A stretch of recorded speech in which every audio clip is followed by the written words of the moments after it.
The second exam just ended and Naruto rushed to find his sensei. In the finals, he was matched up against Neji, a prodigy from the Hyuga clan who was extremely proficient in taijutsu. Naruto knew that there was no way he could win as he was now and only great amount of training could help him. Entering the hospital, he asked for the only possible place Kakashi could be. "In which room is Uchiha Sasuke?" he asked the woman at the reception. The woman, instead of giving him an answer, glared at him. "Why would I tell you that, freak?" Naruto's eyes narrowed and he prepared himself to reply, but the person he was looking for then appeared. "Yo, Naruto, what can I do for you?" Naruto turned toward the source of the voice and saw his sensei reading his signature book. He walked up to him and voiced his request. "Train me for the finals, sensei." Kakashi closed his book and sighed. "I'm sorry, Naruto, but I'm busy for the month." "Oh yeah? With what?" he asked with a frown. When Kakashi didn't answer, Naruto scowled. "So you're ditching me for the month so you could train Sasuke?" Kakashi had decency to look sheepish. Now, I'm not ditching you. I got you a more reliable teacher than me for the month." "And who would that be?" Naruto asked, his frown not leaving his face. "That would be me," a new voice spoke, making the two turn toward it. There stood a man with glasses and a bandana-styled forehead protector. "I will be training you for the month, brat." Naruto looked at the newcomer with barely concealed disgust. "You? So a pervert is ditching me to another pervert?" Kakashi raised his only visible eyebrow. "Ebisu? A pervert?" Ebisu clamped his hand over Naruto's mouth, preventing him from elaborating. "And nothing important." Naruto forcefully removed the hand from his mouth and glared at his supposed new sensei. "What the hell would you teach me anyway?" Ebisu ignored Naruto's snappish remark and pushed up his glasses. "I would teach you what you're worst at." "And what would that be?" Naruto asked, annoyed. "Naruto, of the 3 students I teach in Team 7, you're the worst at basics," Kakashi replied. "That's right," Ebisu added. "From what Kakashi and I concluded, your chakra control is terrible, so we would focus on it." Naruto stared at the two with a look that practically said, "What the fuck? Wait, you would spend entire month improving my chakra control?" At Ebisu's nod, Naruto nearly snapped. "What the hell? How could chakra control help me against Neji?" "Naruto, chakra control is very important aspect of training. If you cannot control how much chakra you use in a jutsu, you might suffer from chakra exhaustion and die on the spot," Kakashi said matter-of-factly. That, however, didn't calm Naruto in the slightest. "And what good would chakra control be if I don't have any jutsu to use? Would you teach me any?" he asked Ebisu. "If you got your chakra control to a good enough level, I might teach you some D to C ranked ninjutsu," Ebisu replied with a shrug. "I don't need that," Naruto snapped back rather loudly, surprising the two jonin. "I'm a fucking chakra monster. The amount of chakra I have is more than you two have together. There is no way that what you're planning to teach me would be any good against the last year's rookie of the year." Kakashi frowned. "Naruto, Sasuke is fighting against an opponent that would more than likely kill him. You, on the other hand, are safe from that option. Plus, I don't really think that you could beat Neji." That was it. That was all that Naruto needed to hear, before turning around and walking toward exit. "I better go so you don't lose any time with your precious student." "Thanks for the vote of confidence, Kakashi-sensei." The last word was spoken with such mocking disrespect that it froze Kakashi in shock. "And the pervert won't need to train me. I'd rather spend the month training alone than with a guy who despises me." The two jonin watched in shock as Naruto began to walk toward the exit. Only when the door closed behind him did they snap out of their shock. What the hell was that, Kakashi?" Ebisu asked. "You told me he was just a happy-go-lucky brat that would jump at any opportunity to train." Kakashi's eye narrowed. "I thought he was. Doesn't matter though, just go and catch up to him." Ebisu nodded, albeit reluctantly, and followed after the boy. Much to his shock, Naruto was nowhere in sight. Extending his senses, Ebisu was shocked even more when he couldn't sense the boy anywhere near his position. Rethinking his options, he jumped in the direction of the training grounds, hoping to catch the boy there. While Ebisu was looking for Naruto, said boy was sitting atop the Hokage monument with a frown on his face. He knew that the pervert wouldn't be able to find him here because, if Naruto didn't want to be found, he wouldn't be found. Count Less of Umbu could confirm that. He was mulling through his options. His choices were practically non-existent. Without a teacher, he couldn't learn anything, and he didn't know anyone who could teach him anything. Asking the Hokage for help was out of the question, since the man couldn't show favoritism toward a rookie genin. The old man would probably tell him to train with Ebisu anyway. Not only that, but he nearly lost his control in front of Kakashi, and that was something unacceptable. Without gaining some power to properly defend himself against his enemies, it would be stupid to show who he really was. Groaning, he punched the ground. What the fuck am I supposed to do now?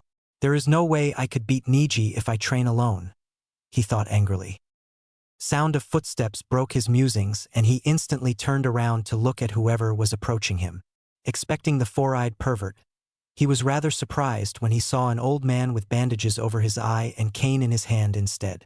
On the first glance, the man looked like any old cripple in the village. You would think that you could beat his ass with both hands behind your back and eyes closed. Naruto knew better though. The way the man walked showed power and experience with each step. The way his muscles twitched every second. He looked ready to defend against any threat in a flash. Naruto could recognize that same posture when he was around the Sandaime. They both looked like frail old men, but they could kick his ass without even breaking a sweat.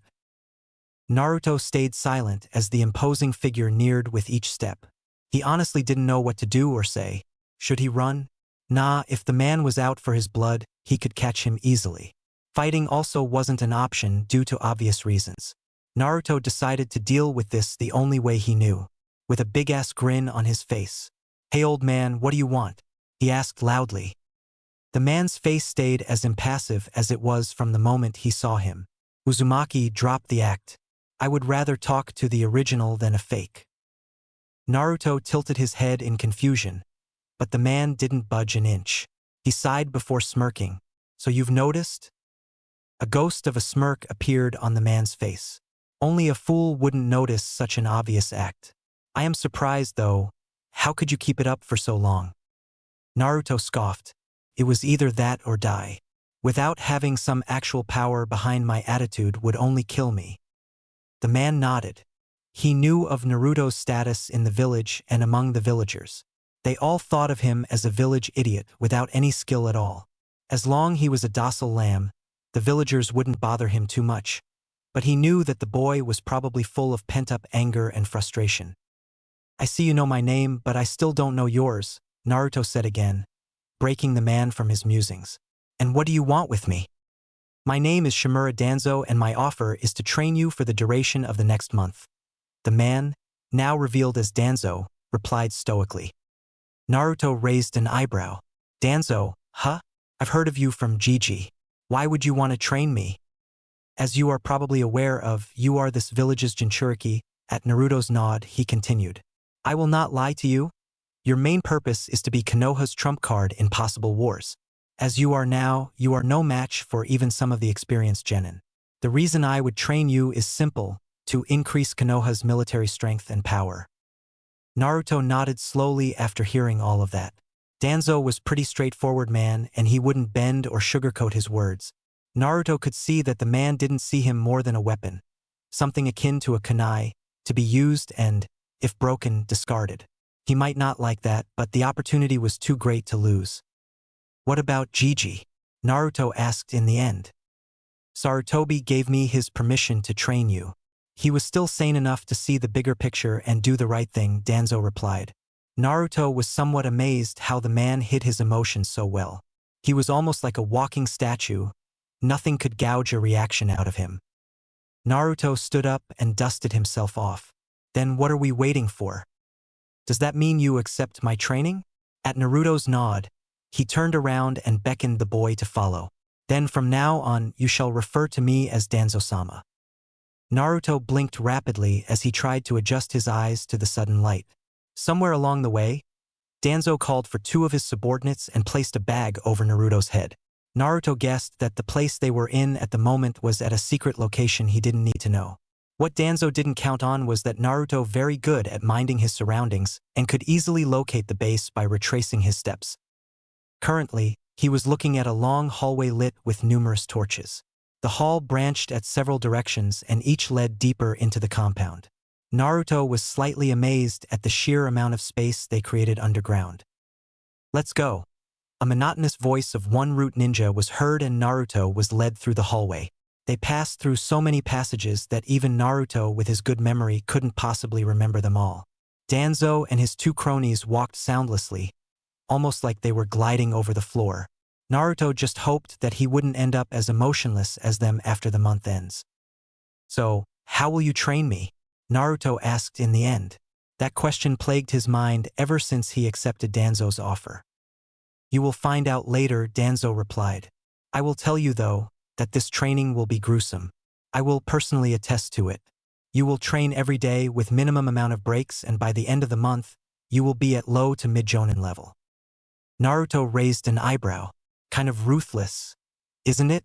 After not hearing a response, he chuckled. "Not that I don't mind. I sure as hell would like to be strong as a jonin in the end. I won't skulk, don't worry. If you did, I would have punished you, Uzumaki. I will expect nothing but obedience from you. This training is of my free will, and if I see that it bears no fruit, I will immediately stop it," Danzo said with a bit of force. Naruto only smirked. "Do your worst." A ghost of a smirk appeared on Danzo's face. He finally had something to entertain himself with for a while. It was late in the afternoon and the sun was slowly setting. Not that Naruto knew of that, as there were no windows in the underground compound.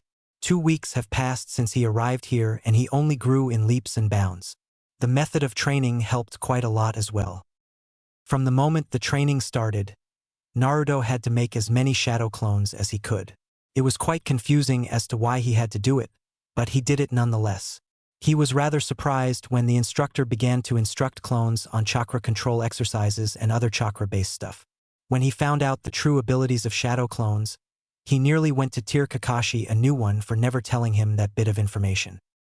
The original was thrown into a harsh physical training. The amount of push-ups, sit-ups, laps he ran and other physical exercises he did were insane. Such amount would probably be impossible to finish for anyone other than him, since he was a Jinchuriki and had amazing stamina. After the exercises, he was tossed in the ring and would spar with several root operatives. It didn't matter to them if he was dead tired and barely able to move. "The enemy wouldn't wait for you to be at your best," is what they would say when he complained. The sparring was mostly to build Naruto's experience. Fighting various enemies in various quantities was something that can make you grow as a ninja, and since Naruto's clones were practicing the katas, Naruto had very long sparring sessions. Also, there were many root ninja to fight. Again, a cold, emotionless voice spoke when the blonde boy was thrown back. Naruto was in a spar with one of the more experienced root trainees and was getting his ass handed to him. The trainee was tough and fast, good enough to slip under Naruto's guard and deliver devastating punches all over his body. Naruto was brought down more than he would have liked already in this match, but would stand right up and charge again. "Alright, that's enough." Danzo finally spoke and the two combatants separated. "Naruto, your taijutsu is getting better every day. Now, you will dispel your clones before resting. Be careful to do it in smaller groups." Naruto nodded and began to dispel his clones. He had his clones stationed all over the place, working on many other exercises. There were 5 groups in total. The first one was for taijutsu, where the clones would practice katas of various styles to better prepare the original for a fight. The second one was for kenjutsu, and even if Naruto didn't really plan to use a sword, the art itself was very valuable to learn. It wouldn't do him any good to die on the field just because his opponent was more skilled with a blade. The last 3 were focused on chakra exercises. One group was created simply for honing Naruto's chakra control with various exercises. Naruto's chakra capacity grew even larger during his time en route, so proper control was necessary. The second group was created to practice nature transformation. Ever since he found out his elements, Naruto had clones honing those elements to perfection. He was told that it could take months, but significant amount of shadow clones proved everyone wrong. The last group was merely a jutsu learning group. They would learn multiple techniques that would later be transferred to the original. He sometimes thought that maybe he was cheating a bit in his training, but the look of arrogance on Sasuke's face as he activated his Sharingan threw those thoughts away. If that bastard could steal others' jutsu, he could milk his shadow clone for every bit of training he could get. Get some rest before we review what your clones learned, Danzo said and turned around to go toward his quarters, when Naruto's voice stopped him. Danzo-sama, what rank would you give me? Naruto asked with utmost seriousness. Even though he didn't particularly like Danzo, the man came to him and helped him. He valued the man's opinion as a shinobi, but other than that, he didn't want to have any connection with him. Danzo was the type of person that would manipulate you to do his bidding and then toss you aside like you never existed. Naruto in particular didn't want to be used and manipulated. The rank I would give you is Chunin. Now rest. I will not go easy on you, Danzo said with his familiar emotionless voice and retreated to his office. Naruto sighed and ran his hand through his hair as he watched the man retreat. All this emotionless bullshit was really getting on his nerves. While it was true that emotions could be hindrances on the field, completely removing one's emotions was even worse. They could only make logical and rational decisions, which didn't mean that they were always good decisions. They could easily sacrifice a child for an information scroll, and that was something Naruto hated about them. Root was an underground organization that would deal with stuff that Konoha as a village wasn't supposed to be associated with. They could kill with ease whether a man, woman, or a child. Only thing that mattered to them was the mission objective. Everything that stood in between would be destroyed. And they were very efficient too. Sometimes too efficient considering what he saw when he sneaked into Root Mission Archive. Finding nothing better to do, Naruto retreated to his room and went to bed. Every second of sleep in this base was as valuable as a stack of Rios, and Naruto would be damned if he would be tired in front of Danzo. Naruto walked through the streets of Konoha toward the stadium. The day has finally arrived and Naruto would be fighting Neji in front of many important political figures. He smirked under the hood of his cloak that concealed his identity as he thought about his training en route. Naruto was now low to mid-level Jonin, perfectly capable of defeating many of his opponents. His taijutsu was based on a style that Umbu used, fast and precise. Combine that with amazing speed and raw strength he could break bones without any troubles. His ninjutsu was also amazing. He went with quality over quantity and had several powerful jutsus, both elemental and not, which he mastered.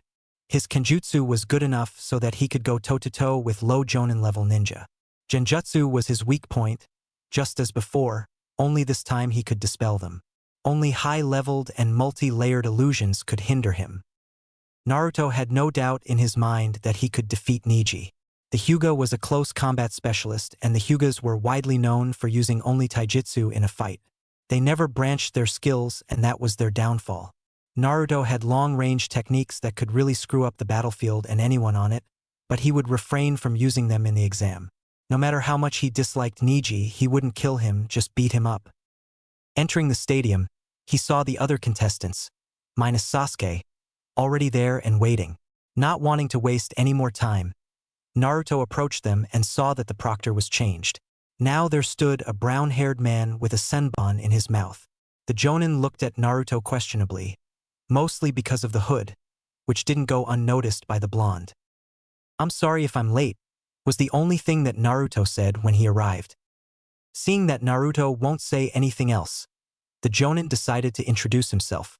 "Well, anyway, my name is Shiranui Genma and I will be the proctor for the third exam." The other genin looked confused as to why Hayate was replaced, but didn't comment on it. Seeing that they still had some time before it began, Shikamaru decided to make some small talk with his former classmate. "Yo, Naruto," he said with a lazy wave. "What's with the cloak?"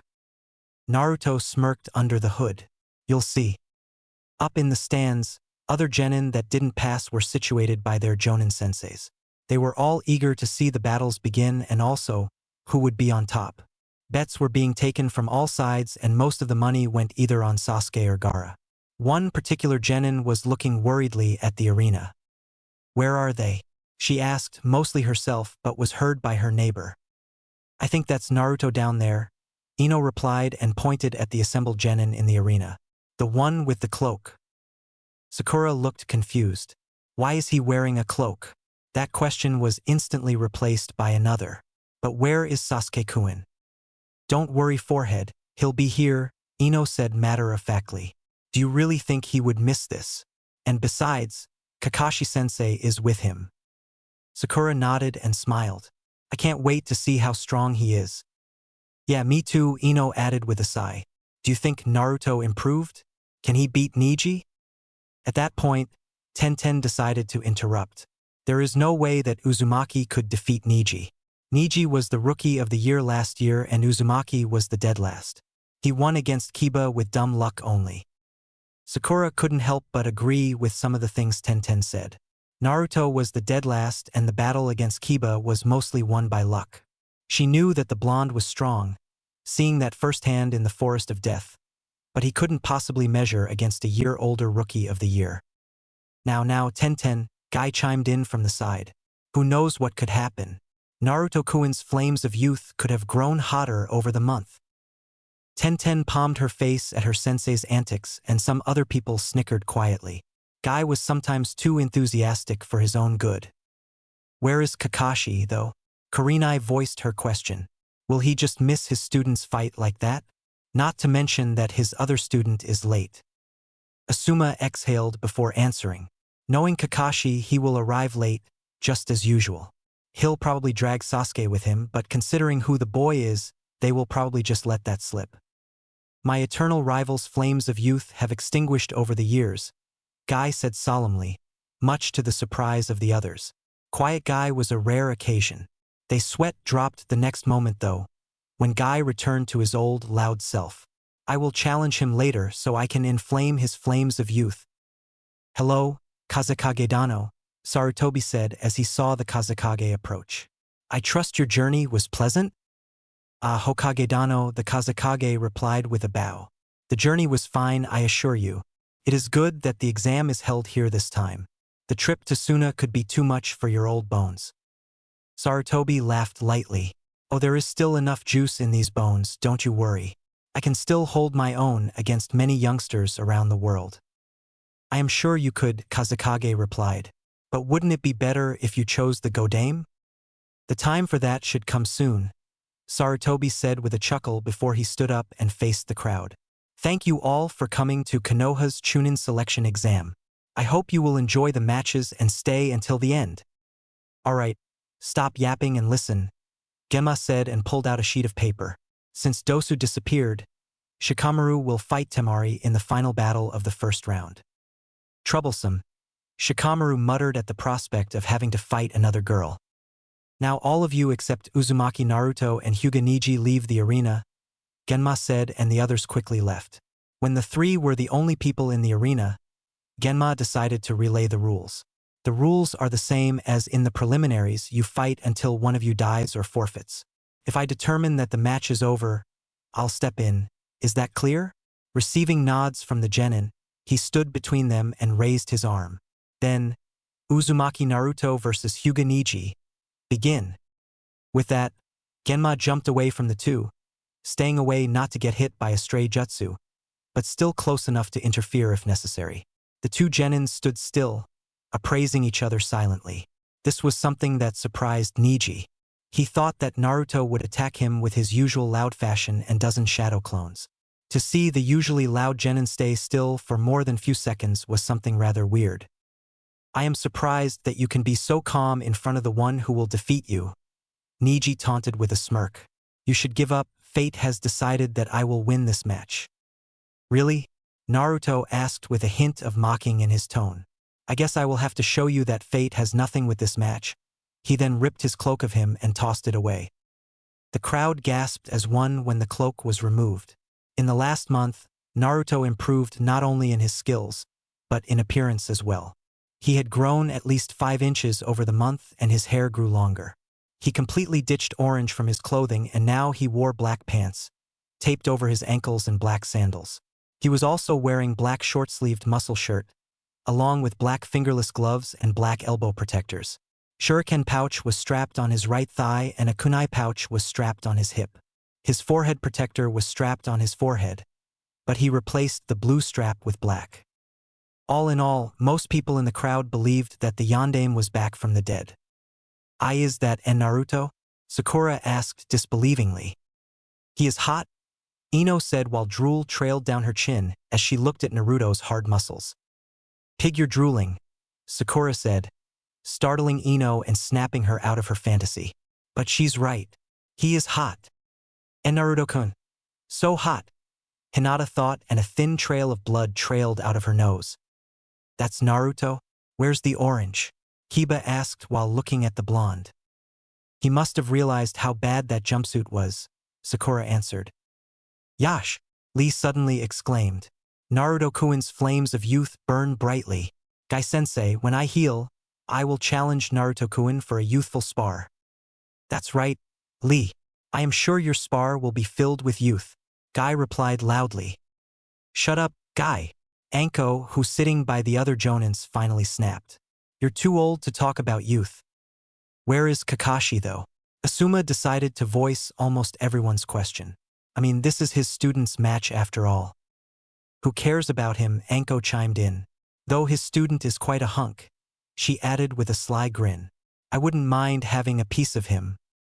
Anko, Kurenai exclaimed from her side with a blush on her face. You're 10 years older than him. Anko waved her off. Come on, that doesn't matter at all, she said and smirked. Or maybe you want him all for yourself. Kurenai looked away to hide the blush that covered her face. I have no idea what you're talking about, she replied with a slight stutter. Her eyes then darted toward the blonde in the arena, and she had to admit to herself. He was hot. Sure you don't, Anko said with a sly grin. Something is different about him though, Asuma said after a thorough examination of the blonde. What could that be, Asuma-kun? Guy asked. Seeing that the attention of all other genin and jonin was now on him, Asuma decided to elaborate. I don't know what really, but something about him just screams power. That look in his eyes shows that he is completely sure that he will win. There is no fear, no doubt, he's a completely different person than he was a month ago. Sakura looked at her teammate thoughtfully. Did Kakashi-sensei help him that much? A snort was heard from Anko. Yeah right, he ditched the gaki the moment he asked for training. 3 Jonin senseis narrowed their eyes. What do you mean, Anko? I was there when it happened, went to get some papers. Anyway, the gaki asked for training and Kakashi just ditched him to Ebisu so he could spend a month with his precious Uchiha. Anko answered with disdain. Other Jonin shared a look. It was not a secret that Ebisu hated Naruto for what he contained, and they really couldn't understand why would Kakashi ask him to train the boy. Kakashi wasn't a complete idiot and he had to know something like that. That raised another question though. So Ebisu trained him during the month?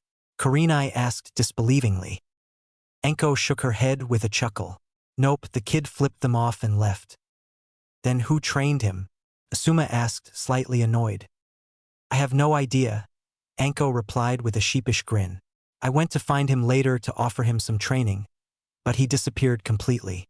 I swept through the entire village and I couldn't find him. Really? Asuma wondered as he looked back at Naruto. Well, we can ask him later, now let's watch the match. Others nodded and looked back at the arena. They did wonder about one thing though, how strong did Naruto get? Who is that boy, Hokage-sama? Kazekage asked as he looked at the confident genin. That's Uzumaki Naruto, one of our best genin, Sarutobi replied with a fond smile. I am curious how will he fight against a Hyuga, Kazekage said more to himself. Sarutobi only nodded in agreement. He could only wonder how much stronger did Naruto get in the last month. He still remembered when Danzo walked into his office and demanded to train the boy. Flashback. Sarutobi sat in his office, doing the only thing he hated, paperwork. The second exam just finished and he barely made it to his office where a pile of paperwork eagerly waited for him. Stamping a paper after paper, he hoped for any sort of distraction and, luckily, something came up. A knock on the door was heard and Sarutobi gratefully lifted his head and called the visitor in. When the visitor turned up to be Danzo, he really didn't know what to expect. What can I do for you today, Danzo? Sarutobi asked carefully. It's not every day that Danzo leaves his nest to visit him, so he allowed himself to be a little curious. Hiruzen, I want to train Uzumaki Naruto for the month before the third exam, Danzo answered emotionlessly. Sarutobi's eyes widened in surprise. Last time Danzo said that was when the QB was just sealed and he wanted to turn the boy into a weapon. Sarutobi shot that down without a second glance and put Naruto in the orphanage. After that, Danzo tried to get the boy for himself every few months for the first few years of Naruto's life, but later stopped completely. Sarutobi could only wonder what brought this on. Why would you want that? Sarutobi asked with a frown. Danzo replied almost instantly, because the boy is too weak. Compared to the Jinchuriki of other nations, he is the worst. If he was a normal genin, his bad skills could be considered normal, but being a Jinchuriki, he has to be stronger.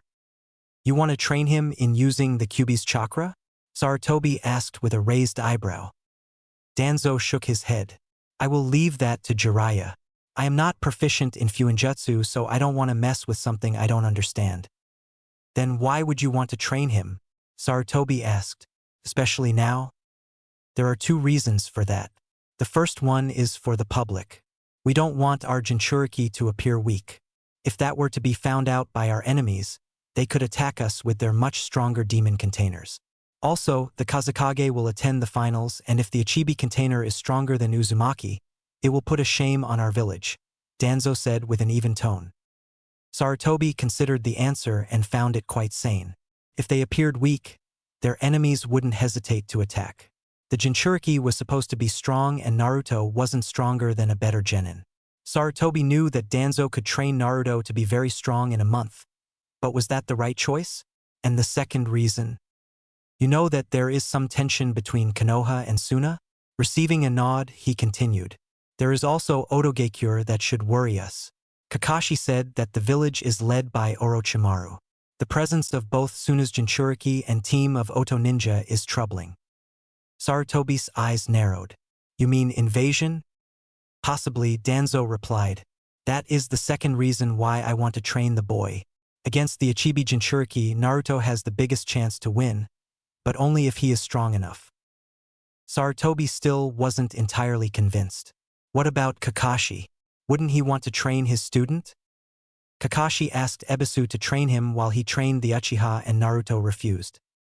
Sarutobi frowned. You wouldn't try your mental conditioning on Naruto? I have no plans to make the boy one of my own.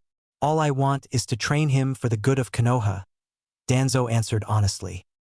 Sarutobi stayed silent for a moment before nodding. Very well, you may train him. Danzo nodded and turned around to leave, but stopped to say one more thing. Don't look for the boy because you won't find him. You will see him in a month. With that, he exited the office, leaving Sarutobi to return to his greatest enemy. Flashback end. Show me how strong you are, Naruto-kun, Sarutobi thought as he looked at the boy. Fate has declared me a winner, Uzumaki. You may change your clothes, but you can never change destiny, Niji said. Naruto snorted. Fate doesn't exist, Niji, but if it did, it wouldn't favor someone like you, he replied and settled in his stance. Niji snarled and charged. I will make you pay for that. Naruto only smirked as he charged back. Niji didn't waste any time as he attacked Naruto. His Byakugan flared and the tips of his fingers were charged with chakra, ready to close Naruto's Tenketsu with a mere touch. Among all that anger, Niji managed to somewhat calm himself and began to attack with more precision. Naruto, on the other hand, had no trouble in evading Niji's strikes. To his eye, they were much slower than some of the Roots operatives and he could easily avoid them. He knew that if he was touched even once, the match could be lost for him. Stay still so I can hit you, Niji said in anger and continued his arm thrusts. Naruto leaned back to avoid a hit to the head and parried the second thrust to the chest before lashing out and kicking Niji in the stomach. Niji stumbled backwards and barely managed to raise his arms to block another kick from Naruto. Feeling the strength of the kick, Niji jumped backward in an effort to lessen the blow. How can you be so strong? Damn it, Niji shouted in frustration as he looked at Naruto. Naruto seemed perfectly calm and not exhausted at all, which didn't spell good for Niji. The Hyuga was breathing slightly shallower and his stance was slightly shaken from the damage received from the kicks. I trained, Niji, Naruto replied. For the last month I trained harder than I ever did before and it paid off. You can't beat me, Niji. Not today. Niji narrowed his white eyes and charged again. His arm thrusts became faster and Naruto quickly found himself on the defensive. Each of Niji's strikes was directed to more important chakra points and Naruto knew that if he were to get, it wouldn't be good. He dodged what he could and parried what he couldn't, all the while his eyes never leaving Niji's. Naruto decided that it was time to stop defending and lowered his body under Niji's thrust. Niji was caught off guard and Naruto used that opportunity to give Niji a hard punch in the gut. The punch sent Niji back few feet and he fell on his knees, spitting some blood while holding his stomach. "I can't believe this," Tenten said disbelievingly. "How can he match Niji in taijutsu so easily?" Guy smiled brightly. Naruto-kun's flames of youth shine brightly. Makes me wonder what kind of training he went through. Tenten nodded absent-mindedly in agreement. Guy was also curious how Naruto could easily match Niji's taijutsu prowess. He didn't train Niji in taijutsu since the boy trained in Hyuga's Juken, but he did help him with training and knew that the boy was extremely good in taijutsu. Even though Niji didn't have Lee's speed, he could still beat him with his Byakugan. Having that dojutsu really helped in battle. "The Gaki's good," Anko said with a big grin. "He looks like he's not even trying." Other jonin could only nod. Naruto really looked like an experienced fighter who went through many battles. He did actually, but they didn't know that. The genin in the audience could only watch in amazement how the dead last was wiping the floor with the Rookie of the Year. Considering how bad he was before, this was something akin to a miracle. "How did Naruto become so strong?" Sakura asked incredulously. "He probably trained his ass off," Choji replied while munching on his chips. "Do you think he's stronger than Sasuke-kun?" Ino asked. Sakura whipped her head toward her ex-best friend. "Shut up, pig. There is no way that Naruto is stronger than Sasuke-kun." "I don't know, Sakura," Kiba decided to interrupt. "If Naruto can match Niji, who is a year older than us, then he could probably match, if not beat, Sasuke." "It's not over," Tenten suddenly said, making everyone look at her. "Niji didn't even show his full power. Naruto won't stand a chance against Niji's most powerful techniques." They all looked back at the arena and wondered the same thing. Could Naruto actually beat Niji? "I didn't think that the Hyuga would have so much trouble in this match," the Kazekage said. "From what I've heard, the Uzumaki boy was dead last and one of the weakest genin in his generation." "Well, Naruto-kun is pretty unpredictable," Sarutobi replied with a chuckle. "I'm curious as to how the Uzumaki would fare against the Uchiha," Kazekage said while scratching his chin in thought. "We might find out soon enough, Kazekage-dano," Sarutobi said while smiling at Naruto. Kazekage chuckled. "Well, if the Uchiha doesn't show up, we probably won't." Sarutobi frowned at that. He had sent a team of Umbu to look for Kakashi and his student, but they still couldn't find them. He wasn't afraid that something happened to the boy. He was with Kakashi after all, and the one-eyed Jonin could take care of both of them. The Umbu team was sent mostly because the council wouldn't stop complaining, so Sarutobi decided to appease them and sent the team on the way. "Then let's hope he does," Sarutobi said as they returned their attention towards the fight. Niji stumbled back on his feet while holding his stomach. That punch was one of the strongest he had ever received. Not as strong as Guy's, but still very strong. He felt like his insides were mashed to a pulp and he was barely containing his breakfast. He snarled, seeing the confident smirk on Naruto's face. Niji knew that he had to buy himself some time, but he didn't know how. "Why don't you give up, Niji?" Naruto suddenly spoke. "It's clear that you can't win today." "Shut up, Uzumaki," Niji replied angrily. "Fate has declared me the winner of this match and you can't do anything about it. Fate controls everything. Who has talent, who is worthless, who becomes the Hokage, fate has its fingers in everything. You are nobody, Uzumaki, a talentless orphan with foolish dreams. The title of Hokage was bestowed at birth by fate itself. Only selected few individuals could become the Hokage and you aren't one of them." Naruto stayed silent, as if Niji's words somehow hurt him. He suddenly began chuckling. "Does that mean that you could? Did fate declared you as the future Hokage? Huh? You seem to be favored by fate a lot, so it wouldn't surprise me." Niji smirked. "I'm a genius, Uzumaki, and certainly I could become a Hokage if I wanted to. The Hyuga clan is the most prestigious clan in Konoha and my chances to become the Hokage are certainly bigger than yours." Even with that seal you bear? Naruto asked and tapped his forehead, making Neji gasp in shock. Do you really think that they would let a servant become a Hokage? Neji snarled in anger. How do you know about that? He asked angrily. Well, it's not really a big secret, Naruto said with a shrug. But I also know some other things. For example, how Hinata was kidnapped and your father paid for it. Also how you hate the main house and how you unleash all your anger on Hinata, who never did anything to you.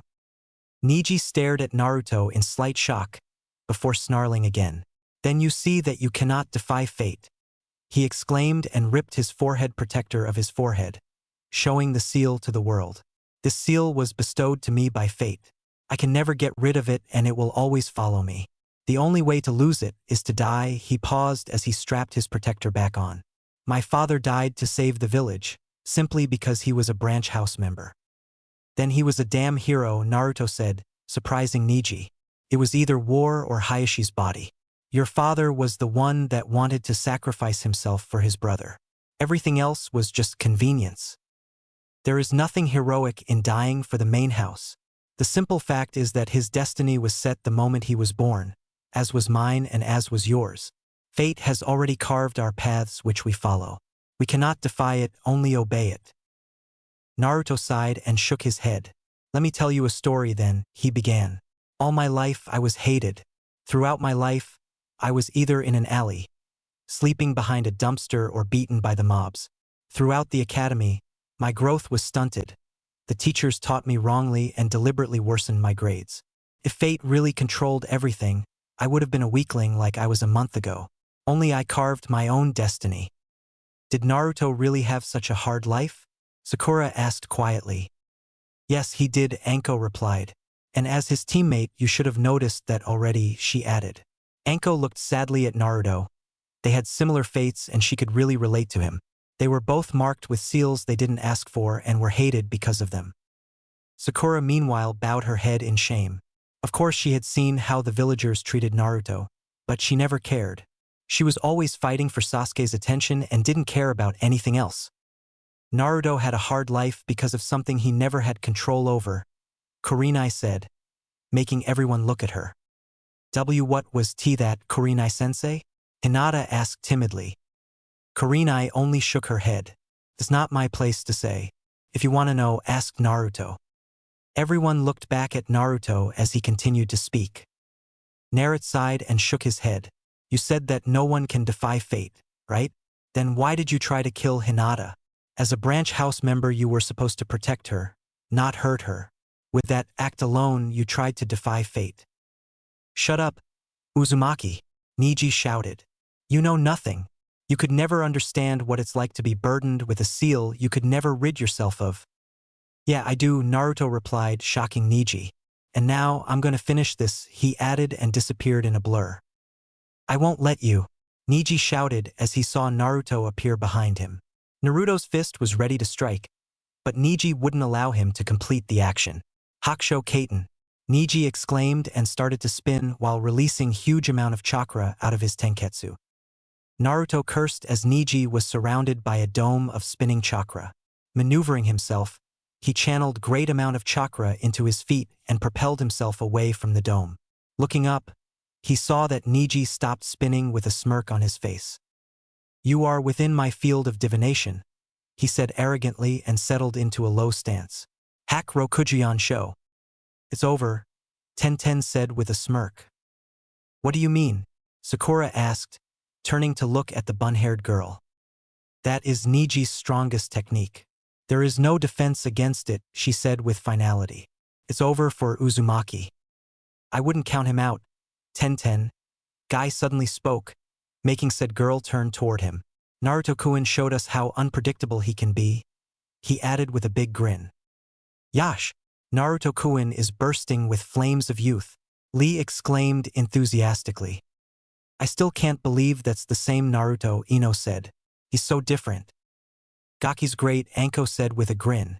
Fairy has nothing on him. Everyone looked at her in shock after hearing Neji's nickname. The silence was broken by Kiba's snickering. That was gold. I still can't believe that Kakashi missed his student's fight.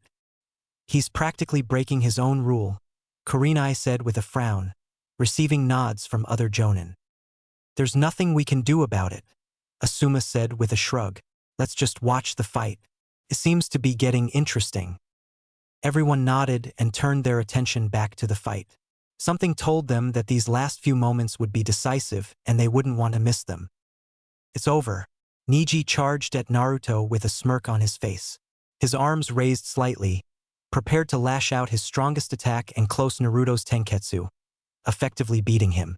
In his mind, there was no way he could lose. This technique was Neji's fastest, even Lee couldn't completely evade it. It was a great surprise for Neji when Naruto smirked, and that smirk promised pain. Suddenly, electricity began to randomly spark through Naruto's arms before they were completely engulfed in lightning. Blue-colored electricity coursed through his muscles, effectively stimulating his nervous system and allowing his arms to move faster. The speed of his arms was now much faster than Neji's. Neji thrust his arm forward, prepared to hit Naruto's first tenketsu, but was greatly surprised when Naruto's lightning-covered arm shot up and blocked the thrust. Not letting it get to him, Neji raised his other arm and thrust it at Naruto, but it was blocked again with Naruto's free arm. He can match my speed when I'm using this technique? Neji thought to himself as Naruto blocked another set of thrusts. It was getting increasingly bad for Neji. If he didn't get a hit on Naruto, he may very well lose this fight. While the chakra covering his fingertips prevented him from being shocked by electricity, the sheer speed of his arm movements, combined with the strain of the match, was getting to him. He had great stamina for a genin, but even he had his limits. Naruto, on the other hand, didn't have those problems. Being a stamina freak as he was really helped in these kinds of situations. Even with the constant usage of lightning chakra, which increased the speed of his arms and protected him from Neji's chakra, he was barely winded. He could go for hours like this, and that was something bad for Neji. As Neji neared his final few thrusts, he desperately increased his speed. The muscles in his arms strained under the pressure and began to convulse as his thrusts became slightly faster. He had to get at least one hit on the blonde or he was done for. Unharmed Naruto was bad business for Neji. Now it's over, Naruto said as he blocked Neji's final thrust and slammed the palm of his free arm directly at Neji's chest. Raitan. Shogeki Mahi no Jutsu. Neji let out a small scream as the electricity coursed through his body before falling on the ground. His eyes were wide open as he stared at Naruto in pure shock and fear. What did you do to me? Naruto grinned. You like it? He asked and stopped the flow of lightning chakra in his arms. This is one of my special techniques. I channel lightning chakra through my arms, which speeds up my arms and serves as a shield from your attacks. The jutsu I used on you channels electricity through your body, effectively paralyzing you. He then looked at his arms that were slightly immobile. I haven't mastered it yet though, and it leaves my arms slightly numb for a while. Neji's eyes widened. How could he have been defeated by something so simple? He tried to move but couldn't, as if his body was no longer under the control of his mind. He knew it was over but didn't want to acknowledge it because if he did, then Naruto would prove him right. And he didn't want someone like the Uzumaki prove him right. You lose, Neji, Naruto said with finality. Do you see now? Do you see that there is no fate? If there were, I would be a loser for the rest of my life, destined to suffer from the hate of the others, but I rose above it. I was offered a chance and I took it. I trained hard and now I'm stronger than you. He then turned to the proctor. Genma-san, it's over. Genma nodded. Winner, Uzumaki Naruto, he announced to the shocked crowd. The crowd was stunned in silence. They had just seen the rookie of the year, the genius of Hyuga clan, the best Juken user of his generation, getting beat up by a dead last. Those that placed bets on Neji were even more shocked than the others, and there were a lot of them. But hey, silence had to be broken, and it was when Guy began to clap. Soon some of the other jonin joined as well, and soon most of the stadium was clapping. There were still those that spew hateful comments at Naruto, but he didn't notice them. Naruto looked at the crowd with a mild surprise. This was the first sign of recognition he had ever received, and he honestly didn't know how to deal with it. He expected them all to stand up and insult him for hurting the Hyuga, but this was something completely new. He looked away from the crowd and walked toward the entrance that would lead him toward the competitor box, where he was greeted by Shikamaru and Shino. Hey man, How did you do that? Shikamaru asked with raised eyebrows. I trained, was Naruto's reply before he sat down in silence. The other two Konoha genin looked at each other before looking at Naruto, who was leaning on the wall with his eyes closed. He really was unpredictable. He won, Tenten gasped out among all the clapping. Yash! Naruto-kun showed that hard workers can defeat geniuses. Lee exclaimed. Now I will train even harder so I can challenge Naruto-kun for a spar. I can't believe it, Sakura said incredulously. See, could he be stronger than Sasuke-kun? Ino suddenly asked, making Sakura turn and look at her.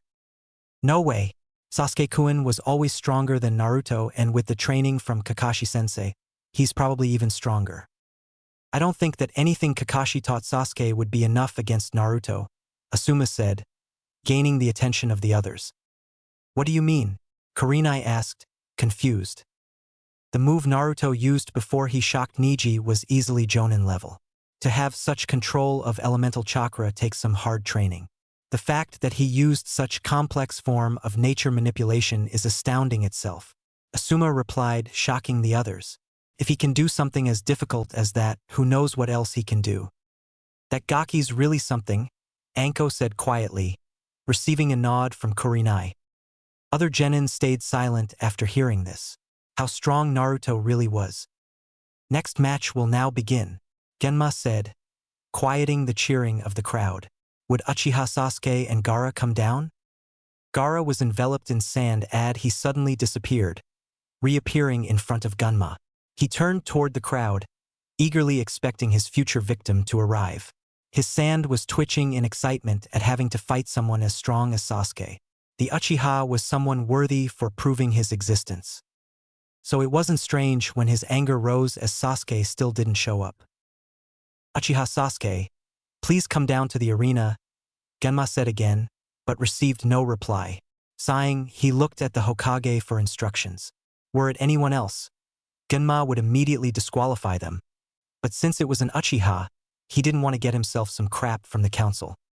Genma saw Hokage in deep thought, before he whispered something to a guard on his side. The man then jumped from the balcony and walked toward Gunma. Uchiha Sasuke is to be disqualified, the man said. Are you sure, Reito? Not that I care, but the crowd will be pissed, Gunma replied, surprised at the Hokage's quick decision.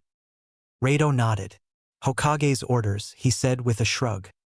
Gunma shrugged as well. He was actually glad that the Uchiha brat would be disqualified. Sasuke was pain in the ass for everyone, and this was the last straw. For not showing up on time, Uchiha Sasuke is hereby disqualified. The crowd roared in disapproval. Most of them came here today just to watch Sasuke's fight, and now that he was disqualified, they really didn't have a reason to stay. Some outright stood up and left the stands.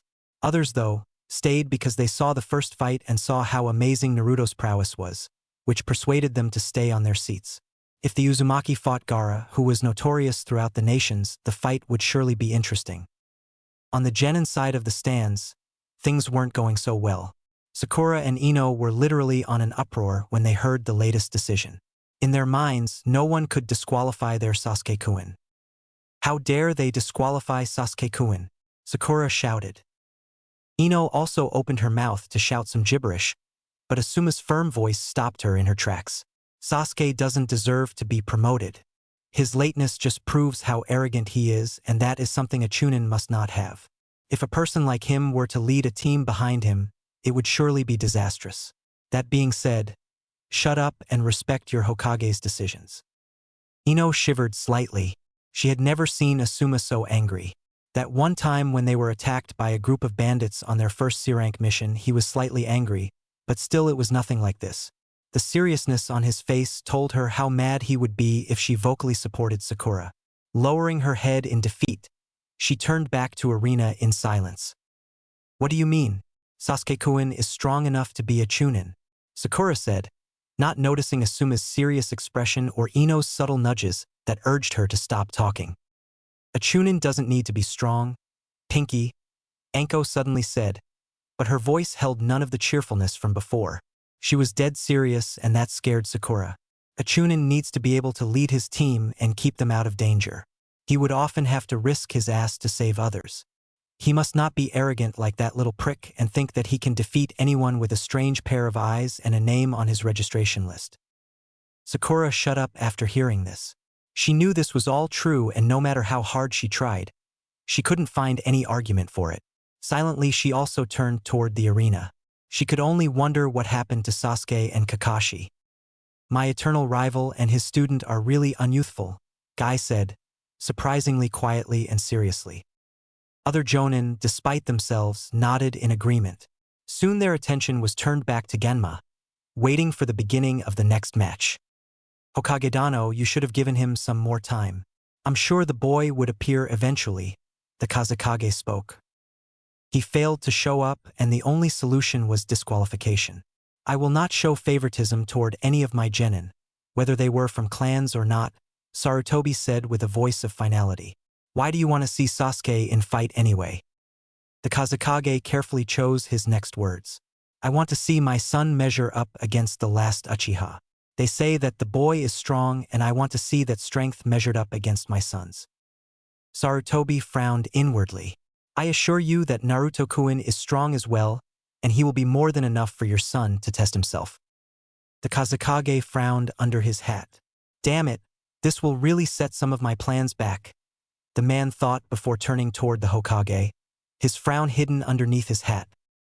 The crowd's roars didn't falter in the least until Genma released a good amount of killing intent that froze the civilians in their tracks. They were making the most noise, so when he canceled the intent, the crowd was silent. Coughing to regain his composure, he continued. As I said, Uchiha Sasuke is disqualified and Gaara moves on to the next round. The civilians stayed silent as Gaara turned around and began walking toward the competitor's box. His sand was twitching angrily as his next victim wasn't here. Only thing that prevented him from losing control and killing everybody was the match he would fight next. Yes, Uzumaki Naruto was worthy enough for Gaara to prove his existence. Now, the next match will be between Aburame Shino and Kankuro, Genma announced, but before he could continue, someone interrupted. Proctor, I forfeit. Kankuro's yell was followed by a confused look on Genma's face and crowd's roar of disapproval. First, they couldn't see their Uchiha fight, and now this one gives up. Naruto, though, understood why he gave up. The invasion would start soon, and if he tired himself out, he would be useless. Even worse if his puppets broke down. All that didn't matter, though. If he faced Naruto when the invasion starts, he would lose no matter what. Are you sure? Genma asked, receiving a nod from the puppet user. Very well. Winner by default, Aburame Shino. The crowd voiced its disapproval again. It was getting quite boring for them since, after the first match, they couldn't see their personal hero in action, and the next match ended with forfeit. Luckily for them, the next match would start soon and the contestants wouldn't forfeit now. The next match between Nara Shikamaru and Temari will begin now, Genma announced to the crowd. Would the contestants come down, please? Temari opened her fan and sent a gust of wind over the arena. Elegantly, she jumped on the fan and glided on the winds toward the center of the arena. Shikamaru, on the other hand, wasn't so thrilled about fighting and was contemplating whether or not to give up. His answer, though, was voiced by Naruto.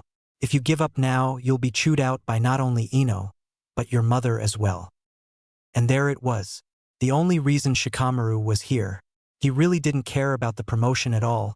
It came with too many troublesome assignments. He was sure that he would have even less time for his cloud gazing. But to face his mother and Ino if he have up, he didn't want that to his worst enemy. Somehow, the promotion didn't sound so troublesome anymore. Troublesome, he muttered and dragged through the halls toward the arena. Few minutes later, much to the ire of almost everyone, he stood in front of Temari. Both of you ready? Genma asked and received 2 nods. Then begin. 30 minutes later. I give up, Shikamaru voiced out and released his opponent from his shadows. What the hell? Temari yelled. You had me there, why the hell are you giving up? Shikamaru sighed. I had only enough chakra to hold you still for few more seconds, in which I couldn't really do anything. Plus, it's too troublesome to keep on fighting. Temari nodded dumbly. She was still angry that he gave up like that, but after hearing his reasoning, she understood. The two turned toward Genma, who announced the results. Winner, Temari. So unmotivated, Ino muttered and palmed her forehead. That's just how he is, Asuma added with a chuckle. Yeah, the brat is lazy, Anko butted in, annoyed. Now shut up, the next match is about to start. Do you think that Naruto can win? Sakura asked. Enko snorted. He better. I put half of my savings on him. Kurenai chuckled at that. You're really that sure he'll win? Enko flashed her a grin. You bet. Next match will begin now. Would Uzumaki, Naruto, and Gaara come down? Genma announced to the crowd. Gaara disappeared in his usual sand Shunshin and reappeared next to Genma. He had a manic smirk on his face and his eyes were hungry for blood, Naruto's blood. His sand twitched in excitement at the battle he was about to have. He never felt so excited in his life, not even when he found out he would fight Sasuke. Naruto calmly walked out of the box toward the proctor and stood still, waiting for the match to start. He could smell the bloodlust coming from his opponent and the killing intent he was spilling toward him wasn't so unnoticeable. But Naruto was completely unaffected by it. What he has been through until now made sure of that. He looked toward Gunma and gave him a slight nod, signifying that he was ready. Then, Uzumaki Naruto versus Gaara. Gunma began with a raised arm. Beg. Sudden whirl of wind and leaves interrupted Gunma's speech and received frowns from both Naruto and Gaara. As the whirlwind settled down, two figures could be seen standing back to back, like everything is all right in the world. Sasuke, with his arrogant smirk as always, changed his attire, while Kakashi looked the same as always. Yo, sorry we're late, he said with a carefree voice. He then looked around and saw both Gaara and Naruto standing there. Naruto, is that you? Yes, it's me, Kakashi, Naruto replied emotionlessly. Kakashi was surprised by Naruto's tone, but decided to ignore it. So, are we on time for Sasuke's match? Your student has been disqualified for being late, Kakashi, Genma said, making his only visible eye go wide. What? You can't do that, Sasuke shouted, but it fell on deaf ears. Kakashi's ignored his student's outburst as he concentrated on Naruto. So you defeated Neji? Naruto nodded. Yes, I did. Now would you please leave? You are in the way of our fight. Shut up, dope, Sasuke shouted and prepared to charge at the blonde, but a firm hand on his shoulder stopped him. Calm down, Sasuke, Kakashi told him, before turning to Naruto and gave him an eye smile. Congratulations on your win, Naruto. The nod he received back was discouraging. I admit that you're stronger than before, but you're not ready to face Gaara. Since this was supposed to be Sasuke's match, maybe we can get Hokage to switch you with Sasuke. Naruto's narrowed eyes and killing intent he sent toward his sensei told the man what the blonde was thinking about that. You don't know anything, Kakashi. Now get the fuck of the field, you're in the way of my match. Kakashi was appalled by the amount of venom that laced Naruto's words, but didn't allow it to discourage it. Naruto, as your sensei. You are not my sensei, Naruto cut in. And you have no right to call yourself that if you only taught Sasuke anything. Your student was late and got disqualified, losing his right to fight for the position of Chunin. There is nothing you can do, Kakashi. Shut up, loser. Sasuke decided to make his presence known. Again. I'm the last Uchiha and I have the right to fight today. Sasuke, get off the field before I make you, Naruto said coldly. With that, Sasuke lost all his reasoning and charged at Naruto. What he didn't expect was Naruto spinning on his left heel and sending his right foot straight to the side of Sasuke's head. The kick was so strong that it sent Sasuke sailing over the arena before he crashed into a wall and fell on the ground, unconscious. Kakashi looked in shock at the display of effective strength that his loser student just showed. If Naruto could knock out Sasuke in one hit, what else could he do? His musings were cut short when Naruto spoke again. Pick up that thrash and leave, he said coldly. Kakashi could only wordlessly comply considering how shocked he was. He quickly rushed over to Sasuke's side and picked him up, taking him to the infirmary. He was sure that the bruise on Sasuke's ego would swell greatly. He could only hope that he wouldn't do anything rash. As they left, Naruto turned toward the two other people in the arena. Shall we begin? At Gaara's nod, Gunma raised his arm and prepared to announce. Uzumaki Naruto versus Gaara. Begin. The crowd watched with bated breath as the two genin stared at each other. Those that heard and saw what Gaara could do knew that he was strong. He was a genin in rank, only his skill was far better. Combine that with what they saw Naruto do against Neji. They knew that this would be an amazing match. Meanwhile, Naruto was going through various strategies in his mind. He knew that only greater speed would allow him to engage Gaara in close combat, speed that he had. He was certain that he was as fast, if not faster, than Rock Lee without his weights.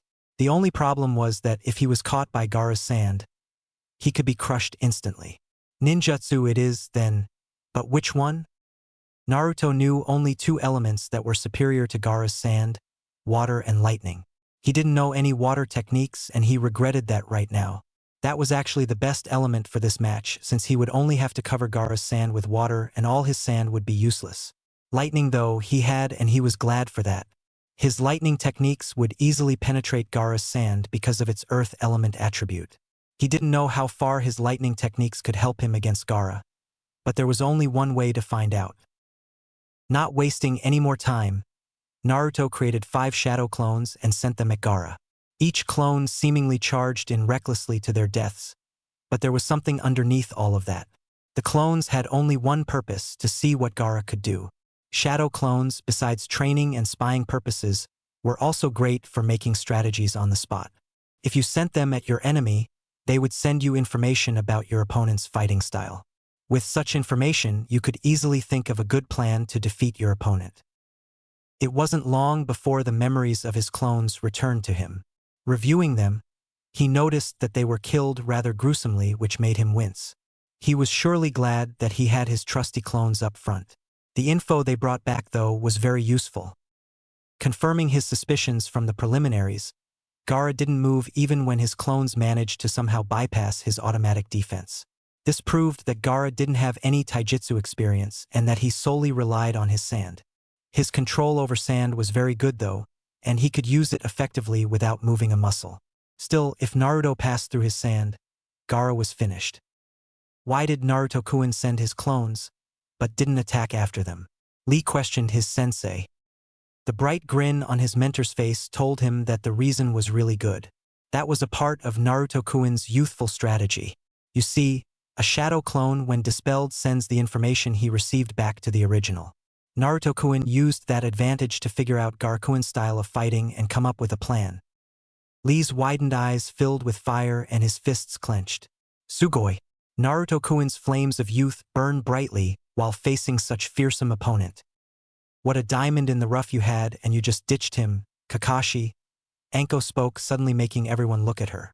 Sure enough, they saw Kakashi standing there looking at the two genin fight. Kakashi-sensei, Sakura exclaimed upon seeing him. Where is Sasuke-kun? Sasuke is in the hospital, Kakashi replied with a sigh. It seems that Naruto's kick gave him a concussion and his nose was broken. Sakura gasped after hearing this and sent an angry glare toward Naruto. She was about to say something, but stopped when she heard someone snicker. Turning around, she saw Anko holding her hand over her mouth, trying to not to laugh too much. Is there something funny, Anko? Kakashi asked with narrowed eyes. Yes, there is, actually, she said, still trying to hold in her laughter. It's funny how the dead last kicked asses of 2 rookies of the year in a day, one of them with a single kick no less. And what's so funny about that? He asked, his eyes still narrowed. It's funny because you wanted Sasuke to fight against Gaara because, as you said it yourself, Naruto wasn't ready to face him, Asuma said with a smirk. And the Gaki totally kicked his ass, Anko exclaimed with a fist raised in the air. I never thought the weak should replace the strong ones in a fight. Sasuke-kun isn't weak. Both Sakura and Ino exclaimed at the same time. Compared to the cutie down there, he is, Anko said with a bored look. Well, you chose wrong in regarding which student of yours is better, Asuma said, making others nod. Kakashi said nothing, but merely stared at the two genin, or more precisely, at Naruto. How strong had he gotten? Who trained him? Lot of questions coursed through his brain, making it difficult to concentrate on the fight. One question, though, was louder than others. Minato-sensei, would you be disappointed of my choices? Let's try this one. Naruto thought to himself as he charged at Gaara and began a hand-seal sequence. Kaze no Yaiba. Several blades of wind formed around Naruto and flew straight at Gaara. Even though they were almost invisible, Gaara's sand still raised in defense to block the blades. Naruto expected that, so he put more chakra than necessary while creating the blades, thus increasing their propulsion speed. As the blades reached Gaara, they struck the sand and, much to Gaara's surprise, they passed right through it. The attack broke down Gaara's defense and left several cuts on Gaara himself. Naruto didn't waste a moment and continued his charge, with a plan in his mind. As soon he saw the sand around Gaara crumble, Hai did few more hand seals and charged his right hand with lightning chakra. Nearing Gaara, he thrust his right arm forward and slammed it into Gaara's chest. Raitun. Shogeki Mahi no Jutsu. The result of Gaara falling down paralyzed, what Naruto expected, did not happen. As soon as Naruto sent his lightning chakra into Gaara's body, the red head crumbled into sand, leaving Naruto standing alone in the clearing. Fucking clone, Naruto muttered to himself and began to look around for his opponent. Only his well-honed senses allowed him to jump away from his current position, lest he be crushed by sand. You are the second person that managed to pass through my defense, Uzumaki Naruto. Gaara's monotone voice resounded throughout the clearing. You are worthy for me to prove my existence. Mother will feast on your blood today. Naruto finally spotted Gaara, who was standing at the edge of the arena, with his hands in the air. The ground shook slightly and Naruto could feel chakra coursing through it. Suddenly, a wave of sand began to rise in front of Gaara, something that Naruto didn't expect. Oh shit, Naruto muttered as the sand began to climb over him. It's over, Gaara shouted maniacally with a bloodthirsty grin on his face and slammed his hands on the ground. The sand that was above Naruto dropped down loudly, covering the entire arena. Gaara wasn't over though, and the sand condensed as he uttered two words. Sabaku Taiso. Everything went silent as Gaara slowly rose with a manic grin on his face. No way, Sakura muttered. Is he dead? Kiba asked with a tinge of fear in his voice. No, Naruto-kun can't be dead. Hinata though to herself, tears threatening to spill from her eyes. The Jonin watched the sand with wide eyes. They didn't know how to react, or could they help the blonde who was currently under all that sand. Kurenai held a hand over her mouth while Anko clutched her trench coat. He can't be dead, Anko exclaimed suddenly. That's the Gaki, the unpredictable brat who painted the monument in broad daylight. I sure hope you're right, Anko, Asuma said quietly, his eyes never leaving the field. Suddenly, a surge of chakra was felt by everyone, and the sand on the field began to vibrate. Everyone looked hopefully, wishing that Naruto would just jump out of the sand. At the spot where Naruto was standing before the sand crushed him, the sand began to swirl inward and sink before a figure jumped out. Gasps of relief were heard as Naruto landed on the sand, completely unscathed. The fight was still on. Man, that was close, Naruto said before stretching himself. How? Gaara asked, his grin turning into an angry snarl. You couldn't have possibly survived that. I'm resourceful, Naruto said matter-of-factly. Good thing I managed to time my release with Gaara's attack. If I sent my lightning chakra at the wrong moment, I'd be crushed. The snarl on Gaara's face only intensified when he heard Naruto's response. Nobody ever managed to survive this attack. Rock Lee was lucky that his sensei jumped in and saved him, otherwise he would be crushed as well. He raised his arm to send his sand at Naruto, but the shook of the blonde's head stopped him. I won't let you do that anymore, Naruto said, and Gaara's eyes widened. Lightning coursed through Gaara's body, burning his skin under that sand armor. As a second Naruto emerged from the ground behind him and used his Shogeki Mahi to attack him, Gaara couldn't believe it. First, he survives his strongest attack, and now he gets behind him without Gaara noticing. It was frightening to say the truth. Gaara never got hurt, he always had his sand for protection, and now he gets hit by a jutsu that rendered him useless in a single moment. A blood-curdling scream of anguish escaped his throat as the electricity burned his skin. Naruto didn't let up his attack for 30 seconds, long enough for him to completely neutralize Gaara. Ignoring his screaming, Naruto increased the amount of chakra, thus increasing the intensity of electricity, burning Gaara even more. Finally, After what seemed like eternity for the redhead, Naruto pulled back, letting Gaara to slump on the ground, unable to move. "It's over," Naruto said to the proctor, who jumped by them with an amazed look on his face. Gunma nodded mutely and turned to the crowd to announce the winner. "The winner is Yuzu." "No," Gaara interrupted him with a loud shout. "You will not take this away from me. I will prove my existence." As he said that, dark chakra began to seep out of him, coiling around him like a snake around its prey. The sand from the field began to stick to Gaara's body, turning him into some sort of a monster. The grin on the redhead's face did nothing to refute that claim. "Mother will have your blood, Uzumaki." An explosion was heard at the top of the Hokage's box and shouts of anger sounded from the stands. Naruto didn't get a moment to gather up his thoughts as Gaara began to attack him angrily. "So the invasion begins. Great," Naruto thought as he began to evade Gaara's attacks. Screams of fear were heard all across the stands as both Oto and Suna Ninja began to appear. No one noticed them under their transformations, and they had perfect chance to get a drop on the unsuspecting Konoha ninja. Several weaker ninja fell immediately, but as the confusion wore off, the retaliation began. Asuma blocked a kunai swipe from an Oto ninja before using his second trench knife to cut his throat. "What the hell is happening?" he screamed out as two more Oto ninja attacked him. "We're under attack," Kakashi yelled as he stood back to back with Guy while they fought off Suna ninja that attacked them. "Seems like they used the Chunin exams as a cover to invade us." "So unyouthful," Guy screamed as he kicked two ninja away. "It's pretty obvious what's happening, so shut the hell up and fight," Enko yelled as Essie used her snakes. Near her, Kurenai used her genjutsu to disable the enemy as much as possible and giving Enko more openings. It didn't take long for the experienced Jonin to clear out their portion of the stands. Seeing that the enemy around them was defeated, they regrouped around their students. "All right, listen up," Kakashi began, his voice completely serious. "I will say this only once, so listen carefully. You kids will be in charge of leading the civilians to safety." "What?" Kiba shouted. "Why can't we stay and fight?" "Because we are fighting already," Asuma replied. "And we need someone to get the civilians to safety. Ino, Choji take the left, Hinata and Kiba will take the right while Sakura and Tenten help here. Lee, you're to get to safety with the civilians, all right?"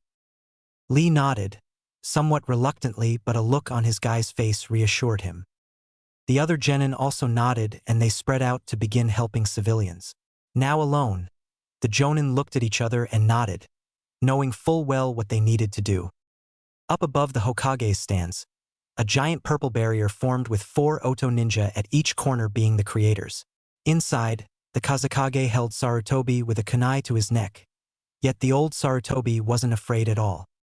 "What is the meaning of this, Kazekage?" Sarutobi asked calmly, although seething slightly inside.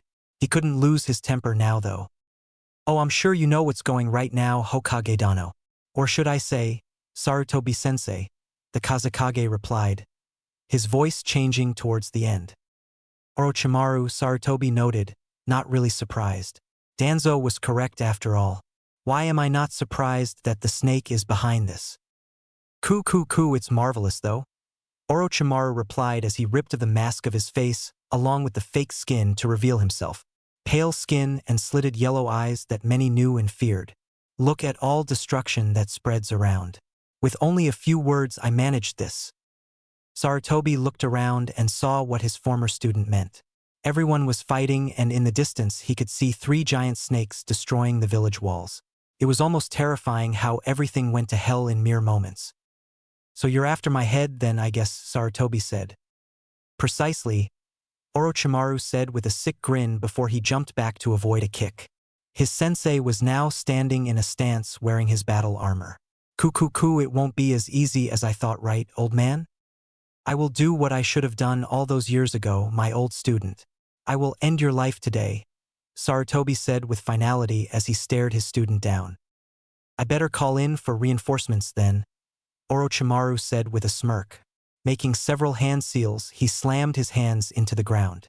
"Kuchios, Edo Tensei." One by one, 3 coffins began to rise out of the ground. As 2 were fully out, Sarutobi sent a barrage of shuriken to stop the third one. The two coffins suddenly opened and two figures stepped out. No, Sarutobi gasped as he looked at the two. Ku, say hello to your predecessors, Sorobi-sensei, Orochimaru said with a smirk as he motioned at the two. Senju Hashirama and Senju Tobirama stood in their full dead glory as they looked around. Only real evidence that they weren't really alive were the cracks across their faces and black scara in their eyes. So someone finished this technique, Tobirama said gruffly. I told you not to create this technique, little bro, Hashirama replied with a whine. See what happened now? Shut up, Hashirama, Naidame said, annoyed.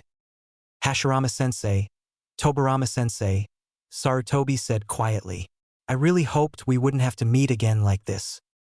The two heard him and looked at him. Sarukuin, is that you? Hashirama asked with a grin. Man, you grew old. Before Sarutobi could reply, Orochimaru slipped two kunai with strange notes attached into the necks of the dead Hokages. The blades sunk into their necks as Orochimaru smirked. I will not be the one to kill you today, sensei. They will. You despicable monster, Sarutobi growled. Orochimaru only smirked as he sent his puppets to attack. As the confusion and panic spread across the village, Naruto could only stare in shock at the grotesque sight in front of him. Standing taller than before, Gaara's physical appearance was upgraded with a pair of huge sand arms. He also had a huge sand tail on his back. He looked like some kind of a monster, and the bloodthirsty grin on his face didn't calm Naruto at all. I will have your blood, Uzumaki. Gaara screamed out as he lunged at Naruto, who barely had time to evade, not expecting Gaara's increase of speed. Jumping back, the blonde sent several wind blades at his opponent, which did nothing more than enrage him further. So that's the power of the Ichibi, Naruto thought to himself as he avoided Gaara's arm thrust. Stay still so I can kill you, Gaara screamed, attacking again, but he missed. No can do, Naruto replied before sending a barrage of shuriken at Gaara. The shuriken were blocked as Gaara raised one of his huge arms to intercept them. Why don't you just calm down and let's talk about this? Gaara ignored the joking question as he lunged at Naruto again. However, he found himself unable to move. Looking back with a growl, he saw Shikamaru holding him back with his shadow. Before he could even think of breaking free, a swarm of insects covered his body. Naruto, you okay? Shikamaru asked, straining to hold Gaara as Shino appeared beside him. Shikamaru? Shino? Naruto asked in confusion as he saw the two. What the hell are you doing here? Get away before you get hurt. Shikamaru shook his head. We came to help you, you idiot. You can't fight this monster alone. God damn it, Shikamaru. He's too dangerous for you. Get out before you. His speech was interrupted when a gust of sharp wind passed through. He managed to jump away, but he soon had to block a blade with a kunai. What the hell? Expecting a person, he was confused to see a wooden puppet in front of him. He raised his leg for a kick. The puppet suddenly backed away. Following its movements with his eyes, he saw it stand back beside Kankuro and Temari. 3-on-1 doesn't seem so fair now, Kankuro said with a smirk. Damn, Naruto growled. Shikamaru. Shino. Deal with them and leave Gaara to me. Shikamaru didn't like it, but Naruto had a point. They couldn't focus on Gaara with the two new arrivals on the scene. Fine, but don't get yourself killed. Yeah, Naruto waved him off as Shikamaru released his shadow. Just make sure to fight away from here. This is going to get ugly. Shikamaru and Shino looked at their opponents and nodded. The Suna siblings didn't like it, but they knew that Gaara wouldn't hesitate to attack them. The four soon filed out of the arena looking for a safer place to fight. Now that he was alone with Gaara again, Naruto prepared himself for the fight.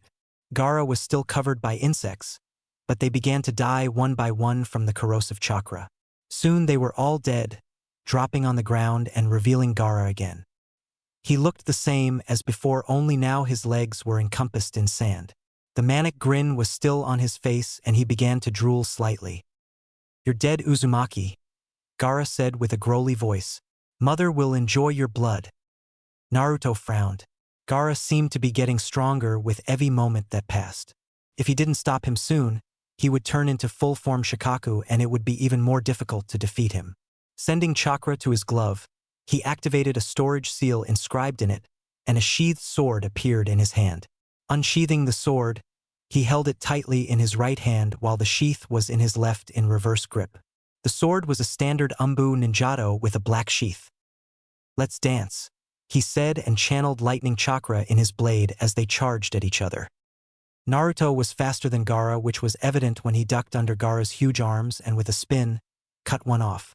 Gaara screamed and swung his other arm at the blonde, but Naruto used the sheath to swipe it aside as he cut it off as well. Now that his opponent was armless, Naruto went in for the kill, only to be knocked back by the tail on Gaara's back. Slightly surprised at the unexpected move, Naruto managed to right himself in the air before dropping on the ground in a crouch. His body hurt from the hit, but it wasn't anything that would last. "You will prove my existence," Gaara screamed as his chakra spiked. More sand enveloped his body, and soon he looked like a miniature version of the Ichibi. The monster snarled and attacked the blonde again, with more speed and ferocity. Naruto began to avoid Gaara's attacks. They weren't precise, but they were fast and ferocious, and if a single one hit, it would spell trouble for the blonde. Finding an opening, Naruto batted one of Gaara's arms with his sheath and thrust his sword into Gaara's chest. The mini Shikaku screamed in anguish as Naruto rotated the blade in his chest for good measure. The blonde prepared to pull the blade out, but he had to let it go and jump away before he was crushed. With the blonde away, Gaara pulled the sword out of his chest and snapped it in two before tossing it away with a snarl. Frowning as he saw his sword being broken, Naruto tossed the sheath away as he considered his next move. With his only weapon broken, he had to use ninjutsu until the end. Gaara's thick sand would render his kunai and shuriken useless even if he charged them with wind chakra. His musings were cut short, however, when a barrage of sand shuriken began to fly toward him. He quickly jumped away, but the barrage didn't stop. As he dodged the shuriken, his hands flew through hand seals. Futon de Tapa! A strong gust of wind flew out of Naruto's mouth at the shuriken, stopping them and sending them back towards Gaara. Wasting no time as he saw Gaara cover his face, Naruto flew through hand seals again as his hands became encompassed with wind chakra, forming two sharp blades. Futon Kazakiri. With a swipe of his arms, Naruto cut both Gaara's arms off again before spinning around and slamming both of his hands in Gaara's chest. Gaara screamed in pain as blood began to seep through the wounds. Naruto didn't let his hands leave the redhead as he channeled lightning chakra through them. Gaara's gurgling screams became even louder as the lightning spread through his body. Using last ounces of his strength, Gaara moved his tail behind Naruto, wrapping it around the blonde and throwing him away. As Naruto hit the arena wall, Gaara's chakra spiked again. "I'll kill you, Uzumaki!" Gaara screamed as form began to increase in size. Soon he was taller than the arena itself and almost as wide. Gaara screamed to the heavens as his body emerged out of Shikaku's head, his eyes filled with madness. "This is the end. Tanaka Nairi no Jutsu." Gaara's form slumped as if he was knocked out and Shikaku's eyes gained life. "I'm finally free, ha ha ha," the giant Biju screamed. "I will kill you all." Naruto could only gulp as he gazed at the towering form of Shikaku. Oh fuck. All around the village, the battle stopped for a moment as all heads turned towards the giant beast in the arena. Everyone shook slightly in fear as the venomous chakra could be felt. But the invading forces soon began to retaliate even stronger now that they saw their trump card activated.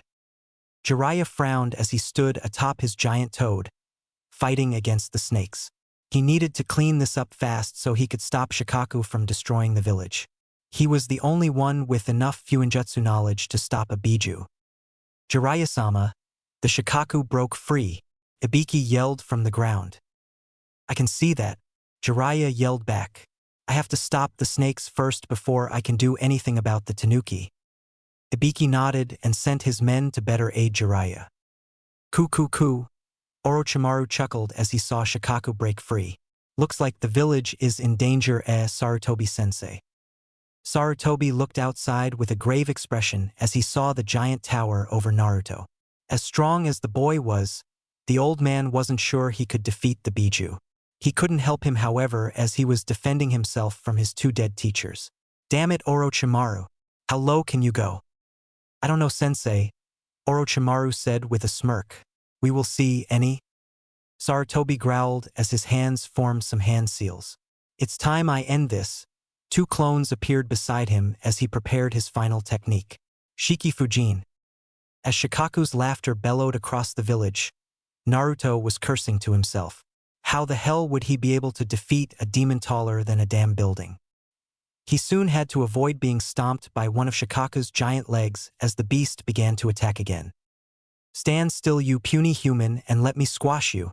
Shikaku bellowed through his laughter as he continued to stomp. No fucking way, you overgrown tanuki, Naruto shouted back. Right on John. A beam of lightning flew out of Naruto's mouth straight at Shikaku, hitting the beast in the chest. The Biju screamed, more out of anger than pain, and in retaliation kicked the blonde away. Naruto screamed in pain as his body flew through the air before hitting the back wall of the arena. He dropped on his knees, coughing blood. How the hell can I beat him? He asked himself, coughing blood. He's too fucking big. Wake the container and the Biju will fall. Naruto froze as he heard the voice in his head. What the fuck? Who the hell are you? Shut up and do as I say, the voice said again, this time sounding annoyed. Well, how the fuck can I reach him to wake him? Naruto asked the strange voice. If you didn't notice, he's enormous. The voice chuckled. Jump. Naruto could only stare in confusion before he heard something flying toward him. As soon as Naruto dropped to his knees, Shikaku roared in laughter. No puny human could ever hope to defeat me. He was about to go over and crush the blonde when he heard him talking to himself. Angered by being ignored, the beast sucked in air before slamming a fist in his stomach. Futon. Rankuden. Time seemed to slow down as a giant air projectile flew towards Naruto. He watched in shock as it neared, knowing that he would be in serious trouble if the attack hit. He didn't know what to do. He had no way to escape the massive ball of air. It was then that a warm chakra filled his system and his eyes turned red. It seemed like he was on autopilot as he jumped over Shikaku's attack and began to run towards him along the arena wall. His speed was frightening and he was sure he could never run this fast before. His eyes were focused only on Gaara's sleeping form as he mindlessly avoided any attack Shikaku sent at him. Stand still, you human. Shikaku raged as he couldn't hit the blonde. He also felt a slight chill as the chakra the blonde possessed seemed very familiar. Naruto, however, did not stand still, nor did he stop when Shikaku's arm slammed right where he was standing a moment ago. Using his momentum, he jumped on the outstretched arm and began to run towards Shikaku's head. Another arm came crashing down on him, but he easily evaded it and continued his run. As he began to run along Shikaku's head, sand began to latch onto his legs. He quickly channeled lightning chakra in his legs to stop the sand from grabbing him. After what seemed like eternity, Naruto found himself on top of Shikaku's head. Wasting no time, he jumped towards the sleeping boy and kicked him in the head. Wake the fuck up. No. Shikaku screamed as he realized that Gaara was awake. His entire body began to crack until it fell apart fully, sending the two boys to the ground. The two fell hard, hitting the ground several times before they stopped in place. Naruto grunted in pain as he slowly rose to his feet. His right arm broken from the fall and it hung limply on his side. He felt so much pain at the moment that he could barely walk, yet he couldn't stop now. He slowly began to walk toward the still prone Gaara, who managed to look up and saw the blonde approaching. Stay away, Gaara screamed in fear as Naruto neared him. I won't die. I can't. I have to prove my existence. You idiot, Naruto roared, effectively shutting the reed-haired boy up. How will killing prove your existence? If you kill everyone around you, there will be no one to acknowledge that you exist. You will be alone, which will be like you don't exist at all. What are you talking about? Gaara asked in panic. Proving your existence means you have people around you who acknowledge you and care for you. People you fight for until your last breath. Those you would never hesitate to protect, Naruto said honestly. If you surround yourself with people like that, you will prove you exist. Is that why you're so strong? Gaara asked, somewhat confused. The blonde nodded. There are some people in this village for who I'd give my life without second thought. And the will to protect them makes me push myself harder, so I'm strong enough to protect them. Naruto then gave him a small smile. Find your precious people, Gaara, because being alone won't give you strength. Gaara could only nod dumbly as he heard Naruto's words. He was still mostly confused what the blonde was talking about, but he was going to find out exactly what he meant. Suddenly the blonde was swept away by a sharp gust of wind which sent him directly into the arena wall. Seconds later, Temari and Kankuro appeared and grabbed Gaara before running away with him. As they carried him, Naruto's words rang in his head and Gaara allowed a small smile. Temari, Kankuro, I'm sorry, he said stoically, although hint of remorse could easily be picked out. The two looked at him in confusion but nodded nonetheless as they approached the walls of the village. Naruto meanwhile dropped to his knees again. He was covered in cuts and his clothes were almost ripped to shreds and completely bloody. With a final bout of strength, he looked up and saw Shikamaru and Shino running towards him. As he dropped on his face, he could only hope Gaara understood his words. It was whole 4 days later that the blonde finally woke up to the familiar smell of antiseptics. Those that knew him were confused as to why the blonde slept so long. He usually jumped back up a day later, 2 days at most. However, they didn't know what he was up to for the last month, and they didn't know that he barely slept during his month's break. En route, he slept 2 to 3 hours at best, and he stopped training the moment he had to go to the arena. Add a fight with a prodigy genin and a giant Biju, and the blonde was utterly exhausted. Now that he was awake though, he groaned as his stiff muscles tried to move. He was also very annoyed at the location he woke up in. With some effort, he sat up on his bed and pulled out the infusion tube from his arm. Looking around, he noticed he was alone in the room and he couldn't find his clothes. Sighing, he dropped back on the bed and waited. Someone was bound to come in sooner or later. And not even a moment after he thought that, the door opened. A silver-haired man with a face mask entered with his familiar eye smile. Yo. Kakashi, Naruto said blankly without even looking at the man. The hell you want? To apologize, Kakashi replied with one of his rare serious expressions as Naruto looked at him in confusion. I failed. I know that doesn't mean much and I'll understand if you never forgive me, but I had to say it. Naruto looked at him blankly before nodding. All right, he said, much to Kakashi's surprise. Now get me some clothes, I want to leave this place, he added with a grunt. Kakashi looked at him for a moment before he smiled. I'll run to your place and bring you something. Naruto shook his head. I've grown out of my old clothes. I'm gonna have to buy new ones, he said with a grumble. All right, I'll buy you something. I'll be back soon, Kakashi said and turned around to leave only to be stopped by Naruto's voice. I haven't fully forgiven you, Kakashi. One day I might, but not anytime soon. Kakashi could only nod as he left the room. Now alone again, the blonde had to fight boredom. He couldn't go back to sleep since he wasn't tired anymore and he couldn't leave without clothes. Fortunately, another person came to visit him. You're finally awake, Shikamaru said as he sat on a chair by the bed. I think this is the longest you slept in forever, he added with a chuckle. Naruto snorted. Yeah, I usually don't fight huge monsters. So what happened after I blacked out? Shino and I brought you to the hospital. It was pretty calm then because the enemy began to flee as soon as that giant tanuki disappeared, Shikamaru said as he tossed an apple to the blonde before taking a bite of his own. Casualties? Naruto asked, biting his own apple.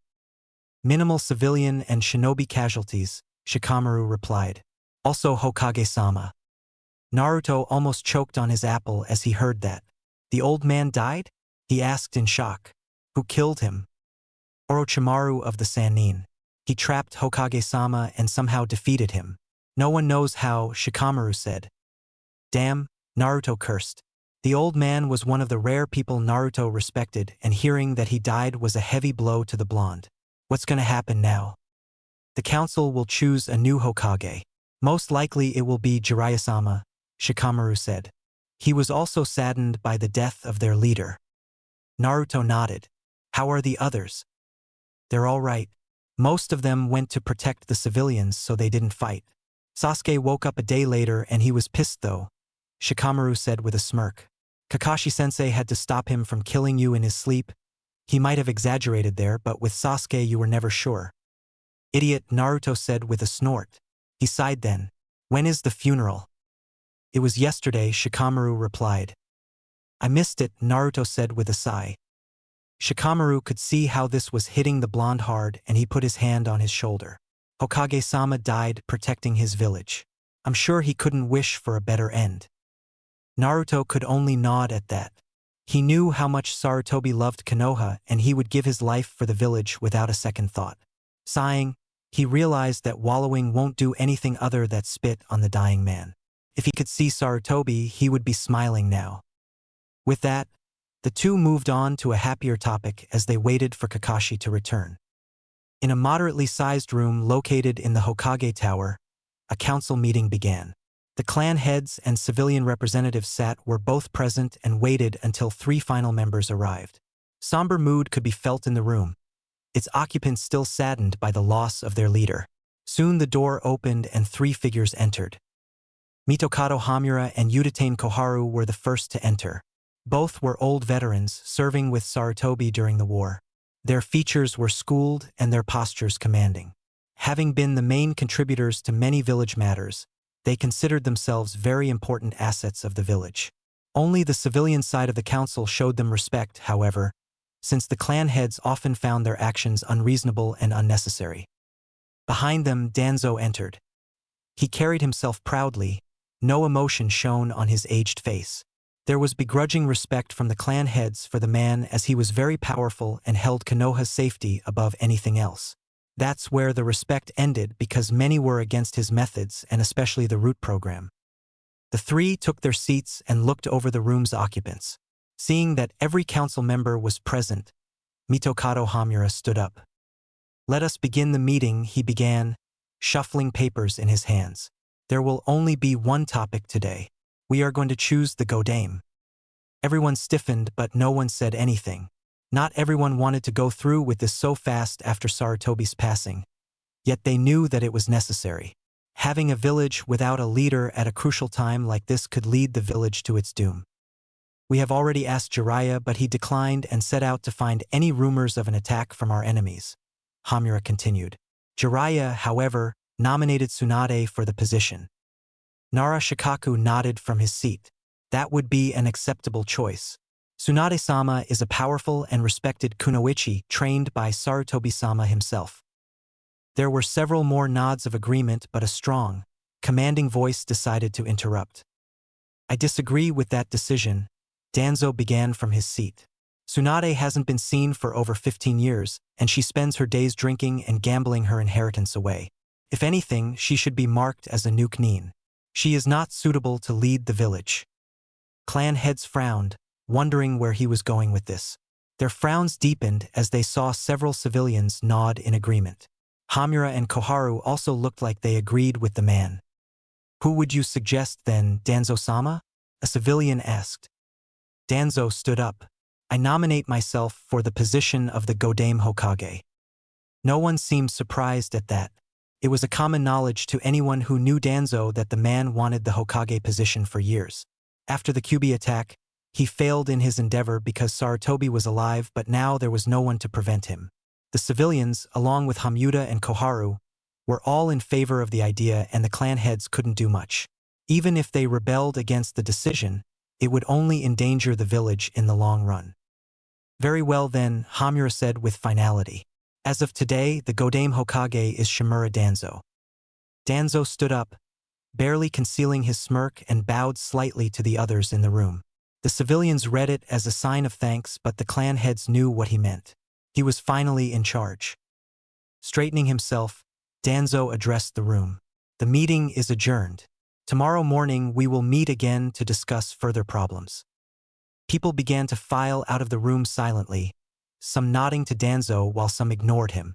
Now left alone with the 2 elderly council members, Danzo motioned to follow him to his new office. The 2 walked behind him quietly, and they reached the office within minutes. Sitting himself in the Hokage's chair with a smug expression on his face, Danzo looked at the 2 members. "Send someone to collect the genin who participated in the exams," he said. The 2 nodded and left in a hurry, leaving Danzo alone to revel in his victory. His victorious smirk didn't leave his face for hours. Naruto awoke with a groan, hearing the louder than normal knocks on his door. Tiredly, he sat up and swung his legs off the bed before shaking his head, his long hair flaying wildly. He stopped and yawned before standing up and slowly walked to the door. Opening it, he came face to face with a cute brown-haired girl wearing a standard Konoha uniform with a Chunin flak jacket who blushed brightly the moment she saw him. He looked at her in confusion before he realized he was only wearing boxers, and he chuckled lightly. "Hey, what can I do for you?" he asked, scratching his cheek. Regaining her composure, the girl gave him a small smile. "Hokage-sama has requested your presence." "Hokage? Is this some kind of joke?"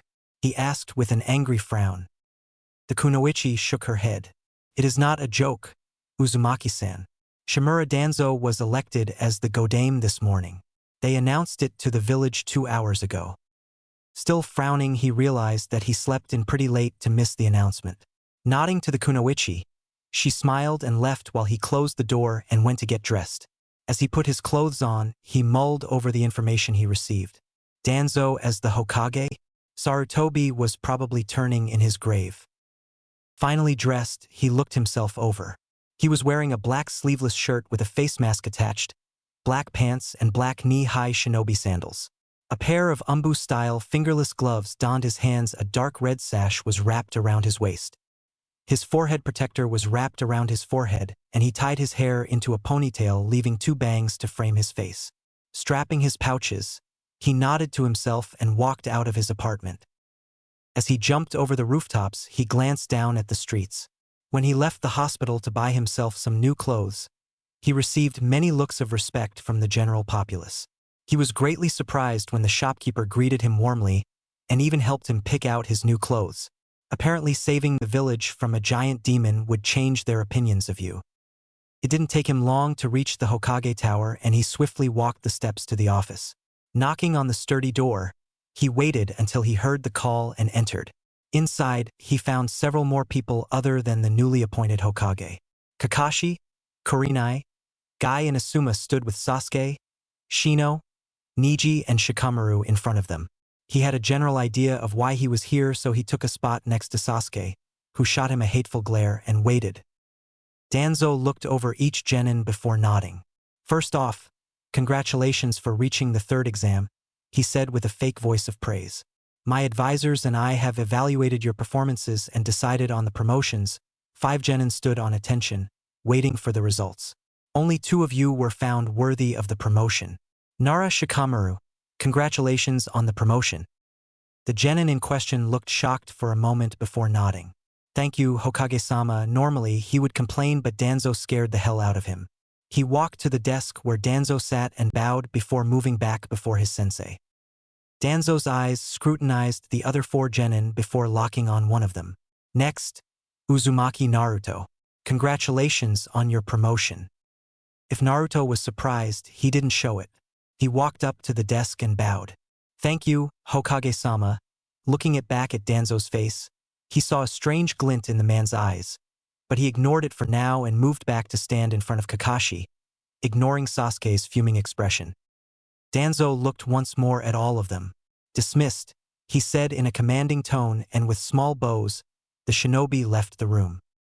As soon as the door closed behind them, Sasuke bolted away, leaving them all behind. Kakashi sighed at his student's behavior before looking at the others with his usual smile. "Want to grab a bite to eat to celebrate the promotions of our 2 new Chunin? Wouldn't you want to do that with your team?" Kurenai asked with a confused expression. "Well, you've seen Sasuke." He motioned at the empty hallway where the boy was only a few moments ago. "I can ask Sakura to come though." Still, the more the merrier, he finished with a smile. Asuma nodded. "Sure, I'll grab Choji and Ino and we can go," he said, smiling. "Excellent," Kakashi said happily before looking at the 2 other jonin. "What about you guys?" "Some other time, Kakashi," Guy replied. "Niji and I are going to visit Lee in the hospital." Kakashi nodded and looked at Kurenai, who shrugged. "I don't see why not. I'll find Kiba and Hinata and see if they want to go as well," she said with a small smile. "Excellent," Kakashi exclaimed. "Let's meet at that new barbecue place in half an hour then." The other jonin nodded and they all began to leave. As they watched them leave, Naruto and Shikamaru though stood silently in their place. "They didn't even ask our opinion," Naruto flatly pointed out. Shikamaru sighed in reply. "Troublesome." 30 minutes later, 6 genin, 2 chunin and 3 jonin occupied a private booth at the restaurant. They placed their orders and sat down, 2 newly promoted chunin being the center of attention. Shikamaru grabbed himself a chunin flak jacket on the way out of the tower while Naruto chose not to wear it. He simply didn't need it. "I can't believe you two of all people became chunin," Ino said in disbelief as she rested her head in her palm. "Not like we asked them to promote us," Shikamaru grumbled in reply. "It's going to be even more troublesome from now on." Asuma laughed next to his student and patted his shoulder before lighting a cigarette. "Come on, it's not that different from being a genin. Just make sure you don't slack off or you'll end up guarding the gate." "For a lazy ass like him, it would be a perfect job," Naruto said with a snort and, much to everyone's surprise, lit his own cigarette. Exhaling the first satisfying smoke, he looked at the stunned people around him and put his pack of cigarettes back in his pouch. "What? Naruto, you smoke?" Kakashi asked, his voice full of surprise. At Naruto's nod, he blinked. "Since when?" "Since I was 7, Naruto replied matter-of-factly. "Why? 7? Why didn't I know about it?" Kakashi asked, still shocked. "Because I never smoked in front of you," Naruto replied with a shrug. "Why would I even tell you? You'd just take away my cigarettes." "And I can't take them away now?" Kakashi asked with a raised brow. "You can try," the blonde replied with a smirk. The next moment saw Kakashi tossing Naruto's pack in the air with one hand, smiling victoriously. As he looked at Naruto expecting a look of shock, he didn't expect the boy to hold a copy of Ika Ika Paradise in his hand. Mouth open in shock, Kakashi simply pointed at the book, making Naruto smirk. "Remember, you didn't take away my lighter," the blonde said in a sing-song voice. Kakashi's eyes widened at the implication and he quickly tossed the pack back to Naruto, who laughed and put the pack in his pouch but didn't return the book. "My book?" Kakashi said edgily while extending his hand. "Hang on," the blonde said as he opened the first page of the book. "I want to see what's so special about this book." Then he began to read, and didn't stop. Others gaped at the sight of Uzumaki Naruto reading a book. His eyes darted left and right along the pages so fast that the Uchihas would be stunned. His cigarette was burning out in his hand as he was fully immersed in the book. Finally stopping after he read the entire first chapter in mere minutes, Naruto looked at Kakashi with a strange glint in his eyes. "This is amazing," he breathed out dreamily. "The plot, the characters, the smut, they feel so real." Kakashi had the same glint in his eyes as he locked eyes with his student. "It is, isn't it? Many don't see the perfection that is Ika Ika." "They're idiots," Naruto replied. "This is gold." "Perverts," Kurenai said while pinching the bridge of her nose. The two turned to look at her. "All men are perverts, Kurenai-sensei," Naruto said. "Some are just too afraid to show it," Kakashi finished. The red-eyed beauty looked at them blankly. Their food then arrived and the conversation topic changed. They chatted about this and that, joked around. The girls talked to Hinata mostly after she woke up from passing out after hearing that her Naruto-kun was no longer innocent. Several hours passed in a flash and soon they began to leave as the sun began to set. With final goodbyes, everyone went their own way. Next morning saw Naruto standing before Danzo. He was quite surprised when an Umbu member woke him up saying the Hokage requested his presence. He didn't know what Danzo had in store for him, so he quietly stood under scrutiny of Danzo's only visible eye. "Uzumaki, I have a mission for you," Danzo said in a commanding voice. Naruto's eyes widened slightly. "A solo mission?" he asked in confusion. "But I'm only a fresh chunin. Wouldn't I have to take missions with a team?" "Normally, that would be the correct procedure," Danzo began as he clasped his hands together. "But this is a delicate mission for only one man and I have full trust in you to complete it." Naruto didn't believe Danzo's praising tone for a moment, but he didn't really have a choice. "Very well, what is the mission?" "We have received information that group of enemy shinobi made camp few miles north of Konoha. Your mission is to scout the area and, if you feel you can, take out the enemy," Danzo relayed to the blonde. "The primary mission is simple scouting and a team would only slow you down if you needed to run. If you need more information, read the scroll," he finished and tossed a scroll at the blonde who deftly caught it. Naruto opened the scroll which contained the location of the possible enemy camp and skimmed through the contents before rolling it up and placing it in his pouch. "I'll leave immediately then." Danzo nodded stiffly. "Dismissed." With that, the blonde turned around and left the office. No sooner than he left, a single figure dropped from the shadows, getting on one knee in front of the desk. "Are you sure this will work, Danzo-sama?" the man asked without emotion. "No," Danzo replied. "I can only hope it will. Fu, take Toryun and prepare for plan B, just in case it does fail." "As you wish, Danzo-sama," the now revealed Fu said before disappearing again. Danzo was left alone again, hoping his plan would bear fruit. Naruto jumped through the trees as he traveled towards the possible enemy location. The map pointed at an old monk temple that was abandoned a long time ago and was left to rot. Barely anyone knew it even existed, so it was a perfect spot for an enemy camp to spawn. Slowing his jumps as he neared the temple, Naruto stealthily dropped to the ground and skulked through the last line of trees. Peeking out, he spotted the temple, or what remained of it. It was more of a ruin than a temple, as many parts were caved in and the surrounding trees began to cover the still-standing walls. What bothered him, though, was that it was strangely quiet. He expected at least some signs of enemy activity, but nothing showed. It looked like no one was here in decades. Sneaking around, he spotted an opening in the side of the temple and moved towards it. Getting directly beneath it, he jumped and latched onto the ledge before pulling himself up. Peeking out carefully, he looked around the moderately sized chamber. Whatever beauty of monks' creations was there before, laid in ruins now. Once beautiful statues, now were broken and scattered around, filling the room as debris. Apart from that, it was empty. No signs of activity whatsoever. Was Danzo's information wrong? Jumping down in the chamber, he quietly walked around, trying to spot anything. He didn't see anything, however, and stood up with a sigh. Turning around, he took a first step towards the broken doors of the temple, but a slow clapping froze him in place.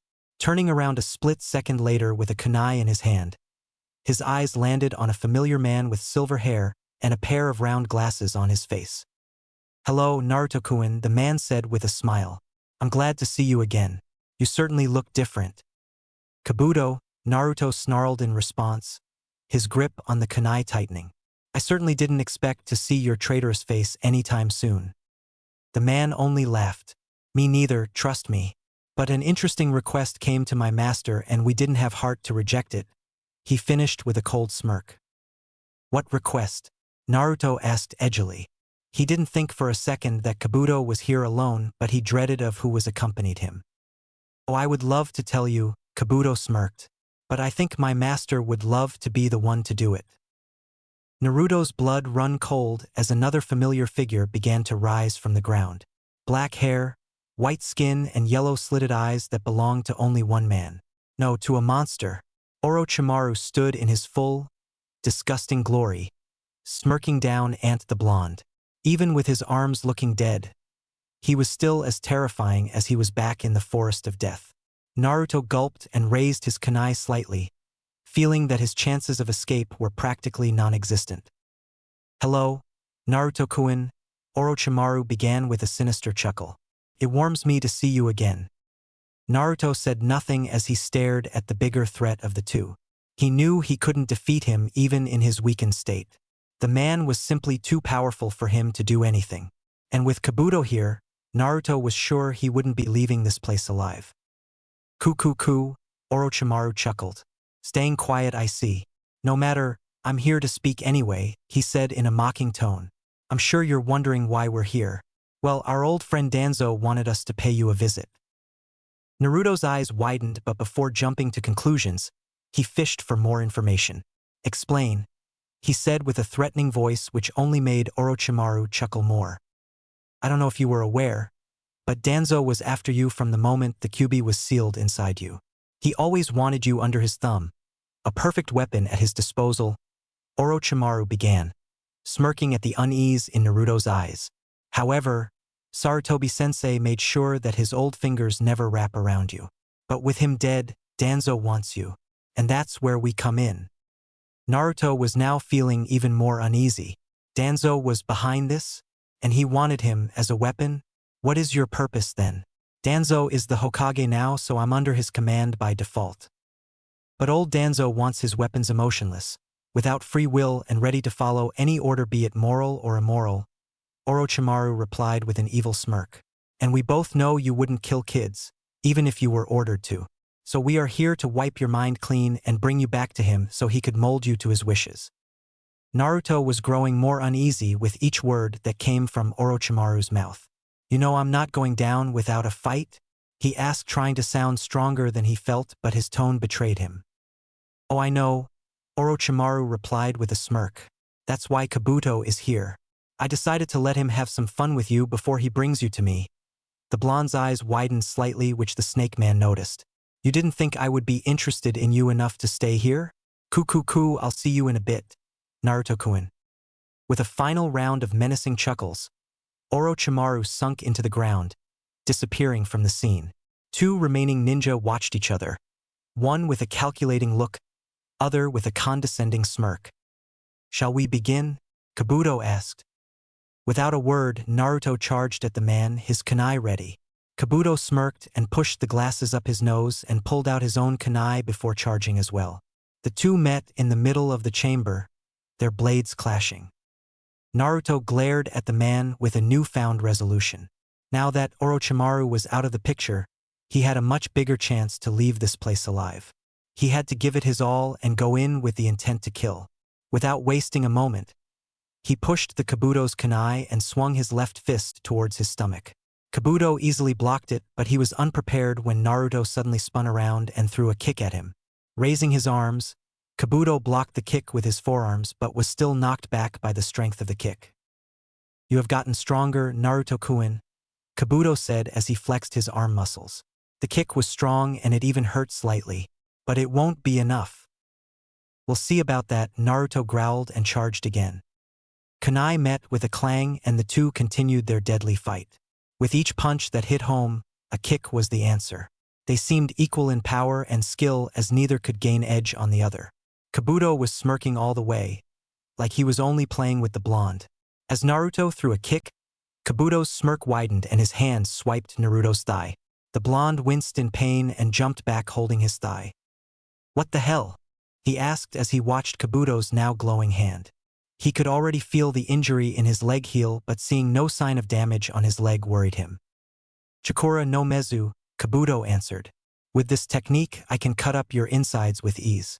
I wonder how your advanced healing will respond to this. Naruto growled and jumped back, already going through hand seals. Raitanjan. A beam of lightning flew out of his mouth, heading towards Kabuto, but the man avoided it and charged at the blonde again. Naruto quickly leaned back, enough to avoid Kabuto's chakra scalpel going for his neck. If that hit, he would most likely lose because even the Kyuubi couldn't heal a cut windpipe fast enough. Kabuto was fighting fiercely, sending Naruto on the defensive. The blonde didn't have any means to defend himself from the scalpels other than dodging, and any counterattack was rendered useless. Each time he tried to fight back, Kabuto would swing his other hand towards Naruto's vital spot, this sending him back on defense. With that strategy, Kabuto managed to land several blows on Naruto. The blonde was lucky that only his arms and legs were cut because those were the easiest to heal. Several times he had to let his arms or legs be cut so he could defend a vital spot, but the attacks were wearing him out. Kabuto feigned a swipe towards Naruto's head and the blonde raised his arms to block. Kabuto smirked as the blonde fell for the trap and kicked him hard in the stomach.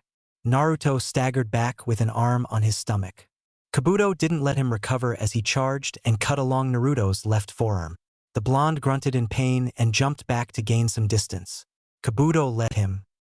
You are still too weak, Naruto-kun, the bespectacled man goaded. Why not surrender and come peacefully? Never, Naruto growled. He had to finish this fast or he would lose. Kabuto could use his chakra scalpels to slowly cut him up and wear him down. A plan was forming in his head, risky but doable. Naruto charged again as he began going through hand seals. Kabuto smirked and charged as well, his glowing hands prepared. They met in the middle and Kabuto's hand sliced along Naruto's stomach, cutting up his insides. The blonde spat blood but didn't stop and raised his wind-encased hand. slamming it straight through Kabuto's neck. Kabuto's eyes widened and his mouth opened in a soundless scream as he felt unimaginable pain. His arms fell limply to his sides as his body practically hanged on Naruto's arm. He gazed at the blonde with disbelief, realizing now that the opening was intentional. If he could, he would curse, but he could do nothing but watch his life slowly drained from his eyes. Naruto lowered his arm, letting now dead Kabuto slide off it. The body hit the ground with a thud and the blonde staggered back. With the rush of the battle over, he could fully feel the pain in his body. He didn't know the extent of the damage Kabuto dealt him, but he was sure it wouldn't heal anytime soon. Gathering the last ounce of his strength, Naruto ran out of the temple, moving as fast as he could. He had to escape while he had the chance. Danzo frowned as he read the small note that a snake brought him. Kabuto has failed and Naruto probably knew that he was behind this. He had to act fast if he ever hoped to have the blonde under his thumb. He waved his hand and an umbu appeared before him. Gather the Jonin for a meeting, he commanded, and the umbu ninja disappeared to send a signal for the Jonin. Waving again, another umbu appeared. Danzo nodded silently and the ninja disappeared with a bow. Standing up, he began walking towards the meeting room. It was time for Plan B. Few minutes later, he opened the door of the meeting room and entered. Standing before every Jonin in Konoha, Danzo cleared his throat and began.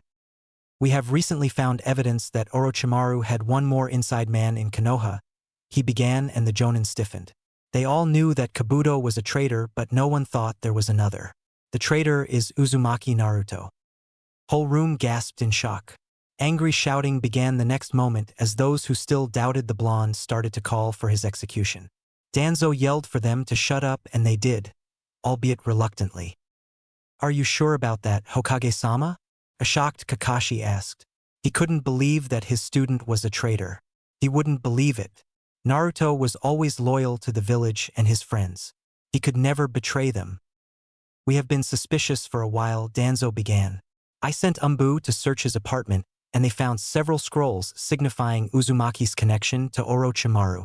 There were also notes on Konoha's defenses and patrol routes, as well as a note of a meeting taking place today. Uzumaki left on a mission this morning, probably as a cover to meet with Orochimaru.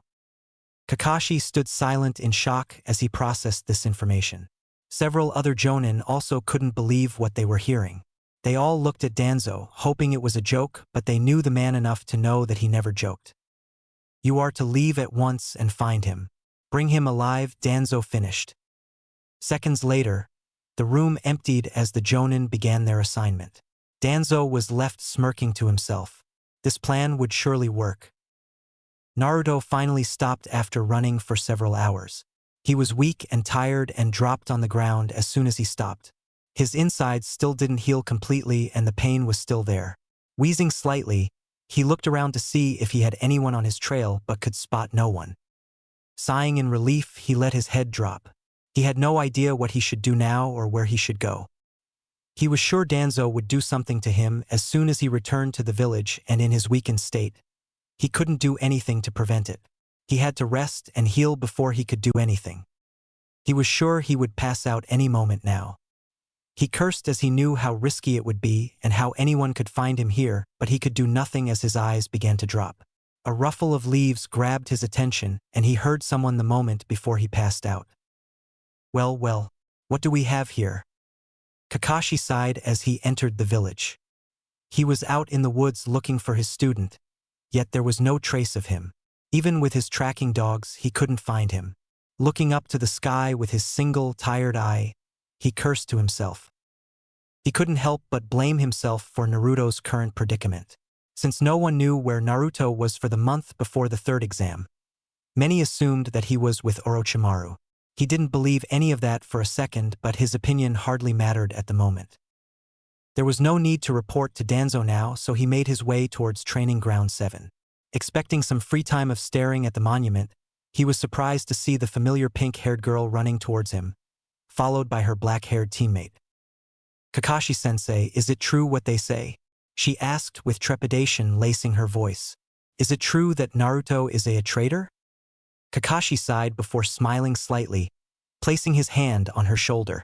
No, it's not true. I'm sure Naruto would never become a traitor, he finished, squeezing her shoulder reassuringly. The dope must have realized how pathetic he was and decided to run away, Sasuke said with a scoff while looking away from the two.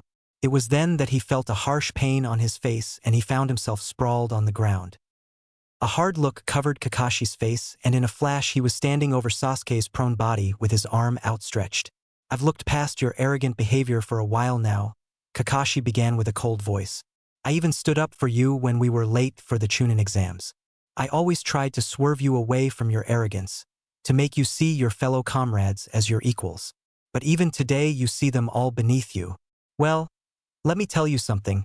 He lowered himself and looked directly into Sasuke's eyes. Naruto was always stronger than you. With his eyes wide in shock, Sasuke watched as Kakashi turned around and left the training ground, followed by Sakura. The words of his sensei struck him deep, and for the first time, he didn't know how to feel. He wanted to be angry and show that he was better than everyone.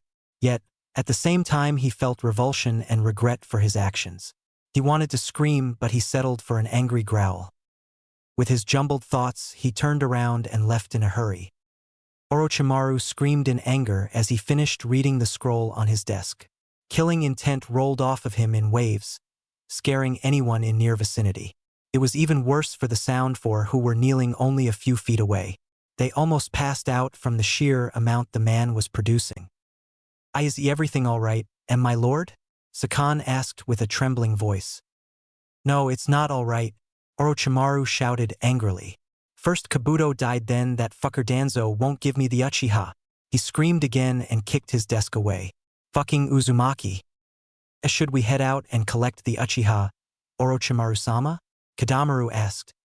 No, Orochimaru replied, calming down slightly. Danzo will watch him like a hawk from now on. There is no chance to enter the village undetected now. He growled angrily as his eyes landed on the scroll. He was hoping that even though he didn't capture Naruto, Danzo would fulfill his end of the deal. But Danzo didn't give him Sasuke, and that pissed him off immensely. He lost his best underling in this failure of a deal and didn't even get anything in return. Now he couldn't even send his men to Konoha to capture the boy because Danzo would be there to stop them. His plans were crumbling to dust right before his eyes. What is the plan then, Orochimaru-sama? Sakan asked without a stutter, seeing his leader calm down a little. I need a new body, Orochimaru said without looking at him.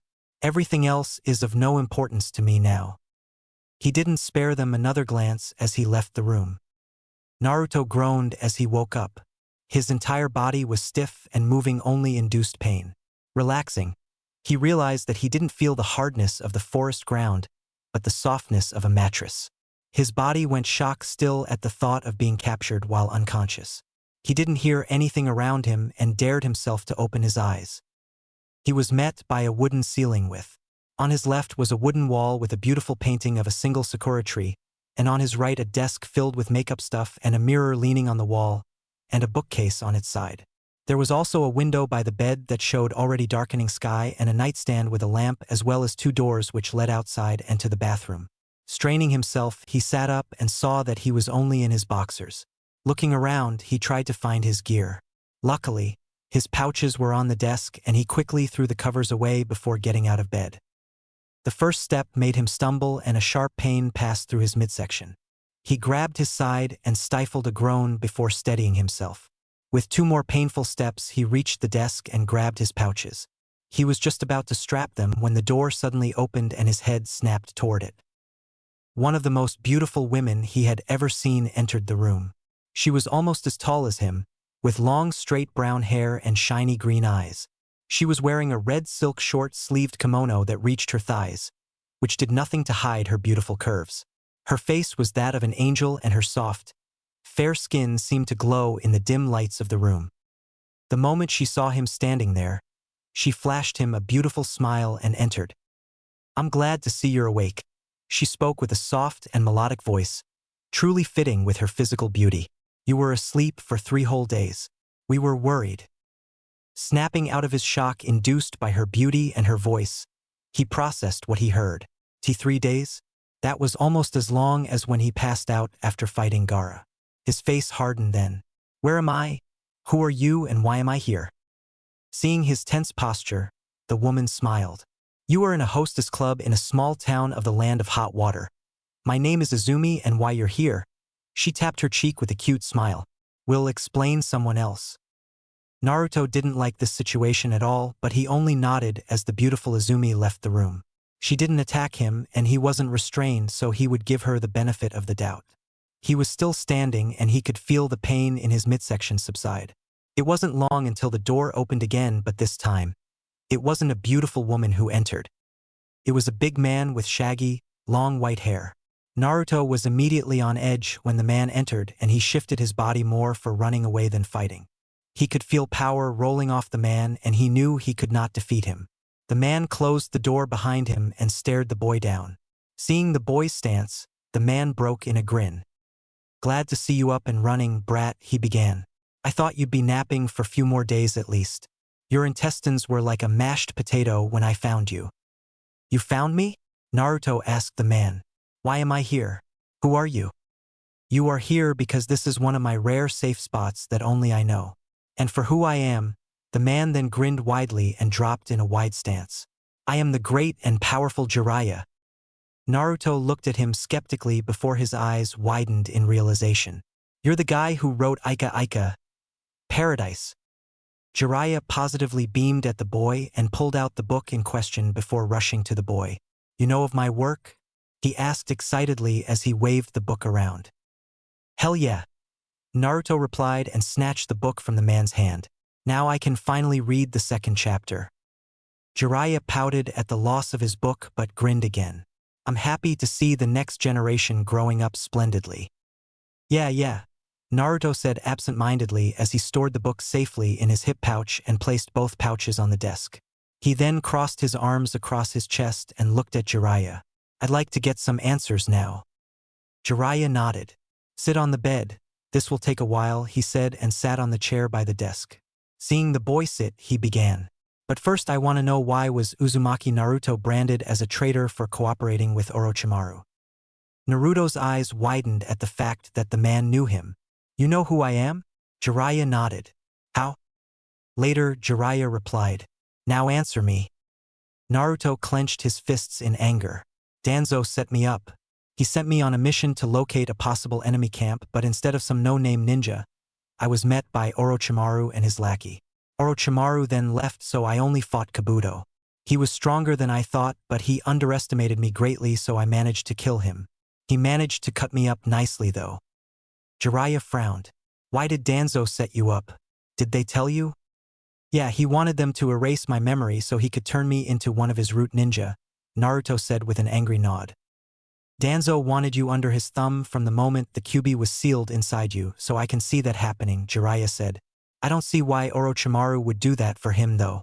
Did they tell you why? Naruto shook his head. They only told me what I told you. So he branded you as a traitor out of necessity. No one would believe you if you told them about Danzo and he could freely take you after you've been captured, Jiraiya said thoughtfully. You're lucky that I found you then. Yeah, I guess I am, Naruto replied with a sigh. So how do you know who I am? I don't think I've ever seen you before. You haven't, Jiraiya said and smiled. But I've seen you when you were just a baby. You look just like your father, it made me cry. Now you look even more like him, though you do have some of your mother's characteristics. Naruto was now shocked beyond belief. Why, you knew my parents? Of course I did, Jiraiya replied with a small laugh. I trained your father after all. Who were they? Naruto asked. No, begged the man. Jiraiya gave the boy a sorrowful smile. Your father was one of the strongest and kindest men I've ever had the chance to meet, and your mother was one of the most beautiful women with a gentle heart and a strong temper. They were Namikaze Minato and Uzumaki Kushina. Yandame, Naruto gasped. He was my father? Jiraiya nodded and the boy lowered his head. I see. Now that he found out that the Yandame was his father, he suddenly understood why the QB was sealed in him. If the Hokage wouldn't be willing to sacrifice his child, then who else would? It didn't mean he liked it, but he understood. I was also your godfather, Jiraiya suddenly added. Naruto's head shot up and anger flashed in his eyes. Why weren't you there for me then? Jiraiya sighed sadly. I had a spy network to run. For years after the Kyuubi attacked, I had to scout for possible attacks. Konoha was in shambles. Any hidden village could have destroyed us completely. I couldn't take a baby with me on dangerous missions. He rubbed his eyes. I would have met you after I finally had time, but I knew I could never stay for long, and I never knew when I would be back. Naruto gripped his forehead and shut his eyes tightly, holding back tears that threatened to spill. He didn't know how to feel after hearing all this information. "Do you have a picture?" he asked quietly. Jiraiya nodded and pulled out a small photo out of his pouch before handing it to Naruto. The moment the boy saw the contents of the photo was the moment when the tears broke through. On the picture, two people sat on a grassy clearing. A smiling man with a blonde spiky hair and blue eyes was holding a beautiful red-haired woman with violet eyes. The happiness of the two was directed at a somewhat big lump on the woman's stomach. She was pregnant. With Naruto. The boy bit his lip to choke back a sob as he looked at the photo. After a minute, he put the photo aside and wiped his tears away. A small and sad smile adorned his FSC. "After all these years of wondering about them, I finally know. They loved you, Naruto," Jiraiya said. "More than anything in this world."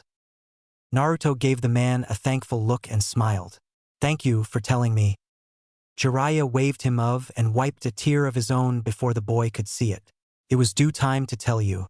I asked Sarutobi to let me be the one to tell you, but I never thought it would take so long." "Gigi knew?" he asked, slightly surprised. "Who else knew?" "Aside the two of us, there was only one other person who knew," Jiraiya replied. "I don't know who else figured it out though. I mean, you're the spitting image of your father." Naruto gave a sad chuckle. "Can you tell me about them?" Jiraiya sighed sadly. "Not today, I'm sorry. I have to leave today and I still have to tell you some very important things before I go." "I understand," Naruto said with a sad expression. "I'll tell you all about them when I return though," Jiraiya said with a small grin. "And I have plenty of stories." Naruto chuckled quietly as his mood was slightly lifted. "Fair enough. So what else do you have to tell me?" "First, I want to give you something," Jiraiya began as he pulled out a scroll and offered it to the blonde. "During the Kyuubi attack, your parents' house was destroyed. This was the only thing I managed to salvage." "What is it?" Naruto asked. "Open it. It belonged to your mother," Jiraiya replied with a small smile. And Naruto did, unrolling the scroll and unsealing its contents. A single item fell in his lap. The blonde took it in his hands and gaped a little. It was a tanto about the length of his forearm. Its white sheath shined in the dim light of the room. The handle was black and had a white strap wrapped around it. It also had a shiny gold guard. Taking a hold of the handle, he pulled the beautiful weapon out of its sheath, revealing the blade. It looked like a normal katana blade, only much shorter. The blade was shiny, and only by looking at it, Naruto could tell it was sharp. Extremely sharp. He swung it around a few times, reveling in how light it was. It was a perfect fit for his hand. Nothing like the unbound he used before. Sheathing it, he put it to his side and bowed his head to Jiraiya. "Thank you," he said. "A lot." Jiraiya laughed lightly and waved him off. "Don't mention it, kid," he said and pulled out 2 more scrolls. "I'm not finished though. I still got something for you." This scroll, he held one scroll a little higher. "Has your new clothes. Your old ones were full of blood and dirt, so I figured new clothes would be better. And this one," he raised the second scroll, "contains necessary material for one of your father's signature techniques." Naruto's eyes widened. "My father's jutsu?" "The Rasengan," Jiraiya said and opened his palm. Moments later, a ball of wildly spinning chakra materialized in his hand. Naruto looked at the small ball of destruction in wonder. "It's a ball of condensed chakra capable of destroying practically anything." "Awesome," Naruto whispered in excitement. "It is," Jiraiya replied with a grin and took the third scroll. From it, he unsealed a single balloon filled with water. "This technique is learned in 3 steps. This is the first one." Soon the balloon in his hand began to expand in certain places. Then it began to distort until it popped and the water spilled on the floor. Jiraiya chuckled sheepishly and scratched the back of his head. "Well, you might want to do that somewhere else." "So I need to use my chakra to pop the balloon?" Naruto asked.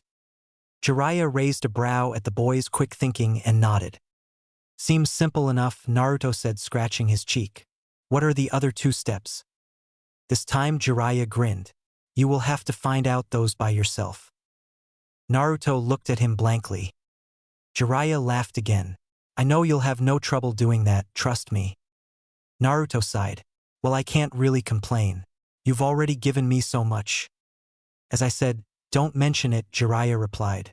You can begin training tomorrow. But now I want to go through some things with you.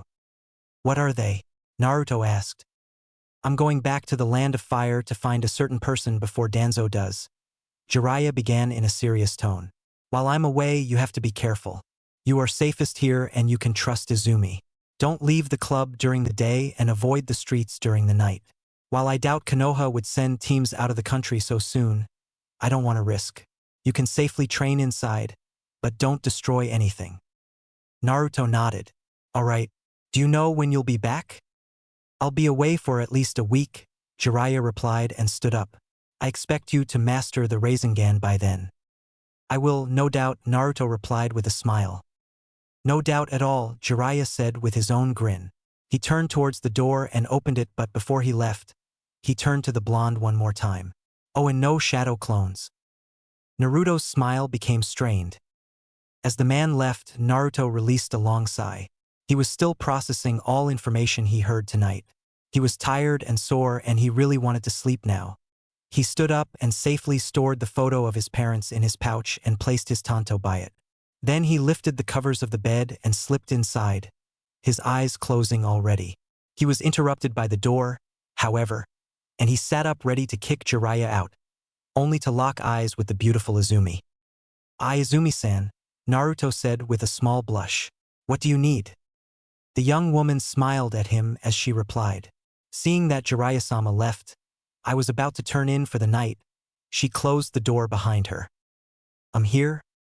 Well, it is my room, Naruto-kun, she replied with a cute chuckle. Naruto blushed slightly and began to raise the covers to get out of the bed. To then I'll sleep outside. Nonsense, the bed is big enough for both of us, she said with a smile as she sat on the bed. Besides, I was by your side for the past 2 nights already, so it shouldn't be a problem. Naruto's blush intensified. He wordlessly moved all the way to the end of the bed, taking as little space as he could.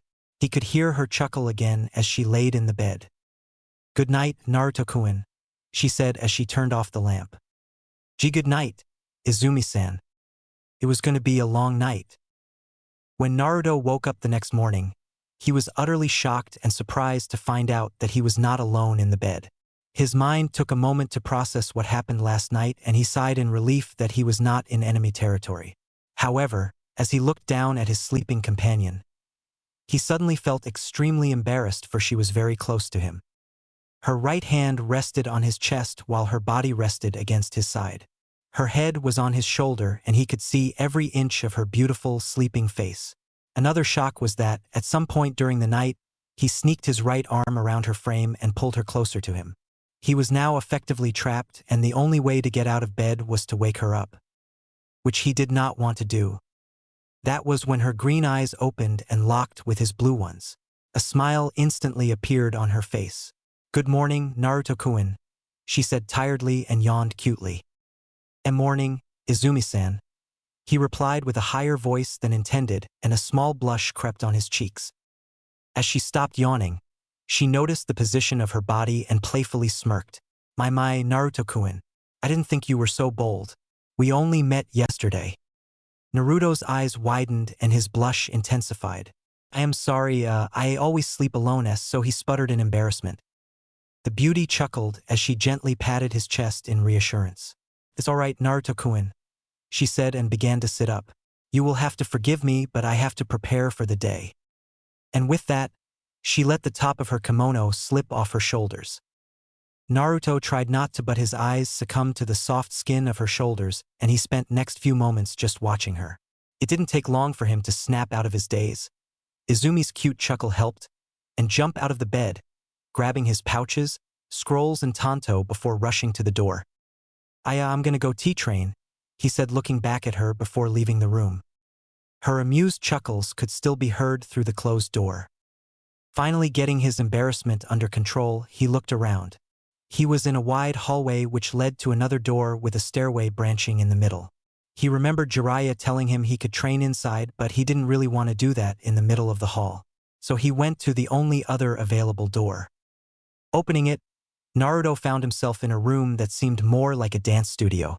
It was bigger than Izumi's and the walls were covered by mirrors. Even the door had a mirror on its back so it didn't disturb the wide visage reflection. It was calm and quiet, perfect for any kind of training he did. He was still only in his boxers though, so he dropped everything on the floor except for a single scroll. Unrolling it, he unsealed its contents. Seeing the pieces of clothing appear in his hands, Naruto began to dress. Black pants and his knee-high shinobi sandals came first. There were no gloves or his sleeveless shirt. Instead, he had a sleeveless mesh shirt and a short-sleeved gray kimono shirt. He didn't complain though as he put them on. Last of the items was his forehead protector. He sighed as his finger traced the leaf symbol on the metal plate. He wouldn't wear it yet, not until he cleared his name. With heavy heart, he stored it in his pouch. Stretching out, he thought about what he should do first. He was interested in the technique Jiraiya showed him, but first, he wanted to familiarize himself with the tanto of his mother. Taking the short blade of the floor, he pulled it out of the sheath. He gazed at the shiny blade and swung it a few times. It was really light, yet it looked like it could block any attack. Naruto then began going through the katas he learned while training with Danzo. His body moved gracefully, going through the motions with great care. He soon realized that the style he knew was not suited for the weapon he was using. Since the tanto was shorter than the ninjato, he needed to get closer to his opponent, and the style he used didn't prepare him for that. He would have to do something about it if he ever wanted to use the weapon skillfully. Sheathing the blade, he placed it on the ground before picking up the second scroll. He unsealed a single water balloon and held it gently in his open palm. Now he just had to pop it with only his chakra. Simple, right? It wasn't though, as he spent next 10 minutes looking at the balloon that was only expanding horizontally. It didn't pop, and the seemingly easy task became much harder. Naruto did not give up though, and he spent next few hours trying. He forced his irritation down as his progress was non-existent. He really wished Jiraiya gave him more tips. There was an all-around somber mood in Konoha. The village was mostly repaired and its occupants began to return to the lives they had before the fiasco of the Chunin exams. Ninja began to take on missions and the trade routes began to flow once again. A certain group of Konoha genin was more somber than the others though. Teams 7, 8, and 10 gathered at the training ground 7 for the first time since they graduated. The excuse was to train and bond as Konoha shinobi, yet there was no training today. One person was on their minds. Uzumaki Naruto was a true mystery. He was the dead last of their class, yet he was the strongest of them during the final exam. And now he was branded as a traitor of Konoha, and teams actively hunted him across the land. They didn't know what they should believe. Their sensei told them to believe in Naruto, yet many spoke differently. This gathering was also for the purpose of deciding where they stood. There was a heavy silence for a while now, and one Chunin finally had enough of it. This silence is really troublesome, Shikamaru began from his sitting position. Sakura, you called us here, so start talking. Sakura, now center of attention, steeled herself. Do you believe what they say? She asked. Do you believe that Naruto is traitor? Another bout of silence ensued. What do you believe in? Shikamaru asked back. I believe that he is not a traitor, Sakura said with resolution. Sure, he did pranks as a kid, but he would never go as far as to betray the village. And that is my answer as well, Shikamaru said. I would sooner put my hand in a fire than think that for a second. And he meant every word. Other than Danzo, he was the only one who paid the blonde enough attention to realize that Naruto wore a mask. He didn't know why or what hid behind it, but he knew it wasn't a traitor. But they found evidence. Ino suddenly exclaimed. They could have easily been framed. Strange enough, it came from Kiba. He might have not known about the mask, but he knew he had fun pranking others with Naruto. It is highly possible, Shino said. It was something his father told him about the blonde and what he held that spurred him to comply. And if they're not? Ino asked. Then we won't hold back, Shikamaru said resolutely. But until we see him again, I will believe they are. Right? Chubby Akimichi exclaimed. Naruto loves ramen and no one who loves ramen would be able to be bad. Ino sighed as she palmed her forehead. Her eyes then darted between the two who had yet to say anything. Hinata was unusually calm. Her usually blushing cheeks were pale and her hands rested by her sides. Sasuke, on the other hand, was fidgety and restless. It was strange seeing the two practically switch personalities so suddenly. "What do you think, Sasuke-kun?" she asked the boy whose head snapped towards her. His eyes were wide and brimming with emotions ranging from anger and confusion to disbelief. There's no way that the dobe went rouge," Uchiha replied angrily. If she listened, Hinata would add a nod of her own, but she was in her own world now. Ino felt a bit embarrassed that she was the only one who doubted Naruto, but she quickly regained her composure. "So what do we do now?" "We wait," Shikamaru simply said. "We do missions and wait. When the time comes, we will see him again and find out the truth." The mood significantly lightened after their conversation, and soon they began the intended light training. Their thoughts were still on the blonde boy though. Naruto sneezed as he lay in bed with Izumi lying next to him. After their first morning of waking up together, Izumi had no qualms of resting her head on his shoulder when they went to bed. Naruto also relented after 2 nights and with a much smaller blush put his arm around her. After all, it was really comfortable. "Someone must be talking about you, Naruto-kun," she said with a light giggle. Naruto didn't reply as he glared at the single water balloon that rested on the desk. He was not getting any progress at all and his patience was wearing thin. Izumi noticed how tense he was and gently rubbed her hand on his bare chest. "Naruto-kun," she said gently, making him break his glare and look at her. "You have been training almost all day every day with barely any rest. You really need to relax a little." Naruto released a sigh. "I can't. If I don't train, I think I'm going to lose it." "And yet you're losing it either way," Izumi replied flatly. Naruto scoffed softly. "Yeah, you're right," he sighed again. "But all these thoughts just won't leave my head." "Then let me help you banish those thoughts, Naruto-kun," she said in a tone Naruto didn't recognize. It was soft yet heavy and it carried some hidden meaning. "What do you mean?" he asked unsure. Her only answer was to move up and kiss his lips. It was a soft kiss, yet it shocked Naruto to the core. Her soft lips brushed gently against his, sending shivers through his body. She parted her lips slightly, placing kisses across his as her hand moved lower to rub his stomach. All the while Naruto was frozen in shock. After a while she moved back slightly to look into his eyes. "What's wrong?" she asked, seeing his expression. "Did you not like it?" "I no nota ta all," the blonde replied as his face heated up. "It's just that I've never done this before?" She finished for him and he nodded. She smiled. "Will you trust me?" He nodded. "Then just let go." And then she captured his lips again, with a little more force this time. Her tongue began to lick his lips, asking for entrance, and the blonde couldn't help but open them. Izumi wasted no time and pushed her tongue inside his mouth, looking for his own. Their tongues danced around, one skillfully while other inexperienced. She pulled back slightly to nibble at his lower lip, drawing a gasp from the blonde. While they kissed, her hand on his stomach moved lower and into his boxers, enveloping his slowly hardening penis in her soft hand. She gently stroked it as blood flowed through it, making it harder with each passing second. Soon enough, his dick was fully hard, visibly poking out of his boxers. She didn't stop stroking him as his groans became louder, and soon she could feel the hard dick throb painfully.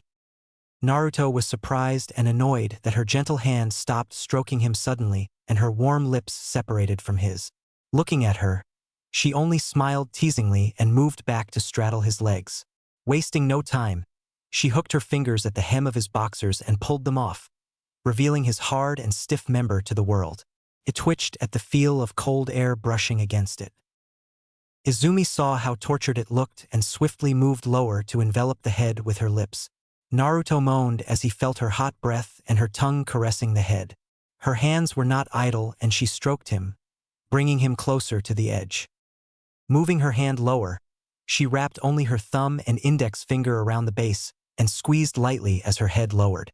Naruto moaned again as more and more of his dick disappeared in her warm and wet mouth. Her tongue danced around the hard rod, licking it and coating it with her saliva. She could feel the throbbing veins with the tip of her tongue. With another loud moan, Naruto came inside her mouth, coating her throat with his cum. Feeling the first rope of the hot liquid hit the back of her throat, she pulled back, letting only the head stay between her lips. Her mouth filled with his cum, her cheeks puffing from the amount of thick semen. Some of it managed to sneak through her lips and a trail of cum trailed down her chin. As he stopped coming, Izumi allowed the head of his dick to fall out of her mouth. She then leaned her head back and swallowed until her mouth was free of sticky, white cum. She looked at him as she breathed harder, trying to catch her breath. She slowly scooped up the cum off her chin with her finger and licked it clean. The sight of that was enough to make Naruto hard again. She smiled at him and undid her kimono, letting his eyes roam her now naked body. Izumi was gorgeous with fair skin, slender waist and large breasts, and Naruto thought his dick would explode again from simply watching her. Izumi saw the lust and desire in his eyes and leaned down to kiss him again, this time more passionately and hungrily. Meanwhile, her hips positioned above his raging hard-on and the tip of his dick poked her wet opening. She began to lower her hips, letting more and more of his dick to disappear inside her. They moaned in unison as Naruto sheathed himself fully inside her. Izumi took a moment to adjust before she began to ride him. Moans of pleasure filled the room as she increased her pace. Her hands gripped his chest while his rested on her ass, squeezing it. He tried to match her pace with his own raising hips, but he failed. Not that it bothered her at all. Izumi then began to clench his dick tighter, which made the blonde groan in pleasure, and his dick throbbed painfully. Her lips smashed against his as she felt herself getting closer to her climax. Naruto could also feel it as her walls clenched his member in a vice grip. Her nails dug in his skin as she screamed her climax in his mouth. Naruto was not far away as his hands squeezed her as hard, and he began to empty himself inside her, groaning all the way. It took a while before the two came down their high and Izumi slumped on his chest, his dick slipping out of her. They both panted heavily, their sweat mixing on their bodies. "Are you relaxed now?" Izumi asked the boy beneath her with a panting giggle. Naruto could only nod. "Why yeah," he gasped out. Izumi giggled again and pulled the covers over them. With their breathing back to normal, she rested her head on his chest while he wrapped his arms around her waist. Their eyes began to close from exhaustion, and the two could only wish each other good night with tired voices before they fell asleep. Before his eyes fully closed, Naruto thought training would be much, much easier. 3 people and 1 pig sat at a table in a small town near the northeastern border of the Land of Fire. 2 women and 1 man drank in silence as the time passed, and only exchange would be a glare from one of the women. Finally, not being able to endure the silence, the sole man of the group spoke. "Tsunade, we need your help," Jiraiya said almost pleadingly. A scoff was heard from the woman named Tsunade. "Not a chance, you old toad. I told you I cut my ties with that place long ago." "Well, Konoha did not cut ties with you," Jiraiya replied seriously. "Danzo's in charge now. It won't be long until he declares you a nuke-nin. You think I can't handle Danzo's zombies? Who do you think I am, Jiraiya? Is that really what you want?" Jiraiya asked as he took a sip of his sake. "You want to run away as a nuke-nin for the rest of your life?" "Better than going back to that place," Tsunade replied bitterly. "You know how much that village has taken from me." "Yes, I know," Jiraiya sighed. "But those two would never want your life to end up like this." A fierce glare was sent in his direction. "What the hell do you know?" "I knew them well enough to know they would never want someone they loved to end up like a cowardly nuke-nin," Jiraiya said heatedly. "You knew what their dream was, didn't you?" "Yes, I did," Tsunade replied, her glare still ready. "And look what that led them to." "So you would let their sacrifice to be in vain?" Jiraiya asked. "Senseis as well?" "Better than to go to war we cannot win," Tsunade said with finality. "Do you think you and that brat of yours can do anything against Danzo?" "Yes," Jiraiya replied firmly. "Naruto knows how to end the root from the inside and find evidence that will turn the village against Danzo. And what worth is that brat of yours? He's just some snot-nosed genin who barely got his forehead protector." "A chunin," Jiraiya corrected. "And he's damn strong. He beat the Shikaku by himself and I already have him train on the Rasengan. Rasengan? Tsunade asked with a mild surprise. Why would you teach him that? Well, it is his father's technique, after all. A gasp was heard from both women. Why, you couldn't mean, Tsunade whispered in shock. Jiraiya nodded. Yes, I do. Naruto, or should I say Uzumaki Naruto, is son of Namikaze Minato and Uzumaki Kushina. Kushina. Tsunade brought her hand to her mouth in shock. How? After the Kyuubi attacked and Minato sealed him, a child was found. Their child, Jiraiya said solemnly. I knew they were expecting, but I never knew when he was due. After I found out, I was already out of the village, but Sensei knew who that child was. I can't believe it, Tsunade said, and a single tear rolled down her cheek. If not for Konoha, would you help us at least for him? Jiraiya asked quietly. Tsunade stayed silent for a minute. I'll think about it. All right, Jiraiya said as he stood up. I will wait at the north end of the village in the morning if you decide to come, and with that, he left. Silence reigned among two remaining women as time passed. Tsunade drank a full bottle of sake by then. Not being able to see her friend droning in sadness and alcohol, younger woman put a hand on her shoulder. Tsunade-sama, what will you do? Shizune asked quietly. Tsunade began with a sigh. I don't know. What do you think I should do? Shizune stayed quiet for a moment before responding. If not for Konoha, then do it for Naruto-kun. You are his godmother after all, she finished with a sad smile. And I'm sure Kushina-sama would love for you to be by his side. Tsunade sighed. You really have a way with words, you know that? Shizune only smiled. They stayed at the table for a while longer, drinking and thinking before they retired for the night. 2 weeks have passed since Naruto woke up after his fight with Kabuto. He mostly stayed indoors, going out only at night and for short amount of time. He had his training and Izumi to keep him busy, so he couldn't complain. He was already in the last stage of learning Rasengan. After finally popping the water balloon, he easily figured out the second step. Overloading the rubber ball was fairly easy with the amount of chakra he had, and now he just had to combine the 2 steps to finish the technique. He managed to do it once, but he couldn't contain the ball of chakra for more than few seconds. He also trained with his mother's Tanto. Using shadow clones, he managed to adjust his Kenjutsu style for closer combat, moving in and out to deal damage with the blade.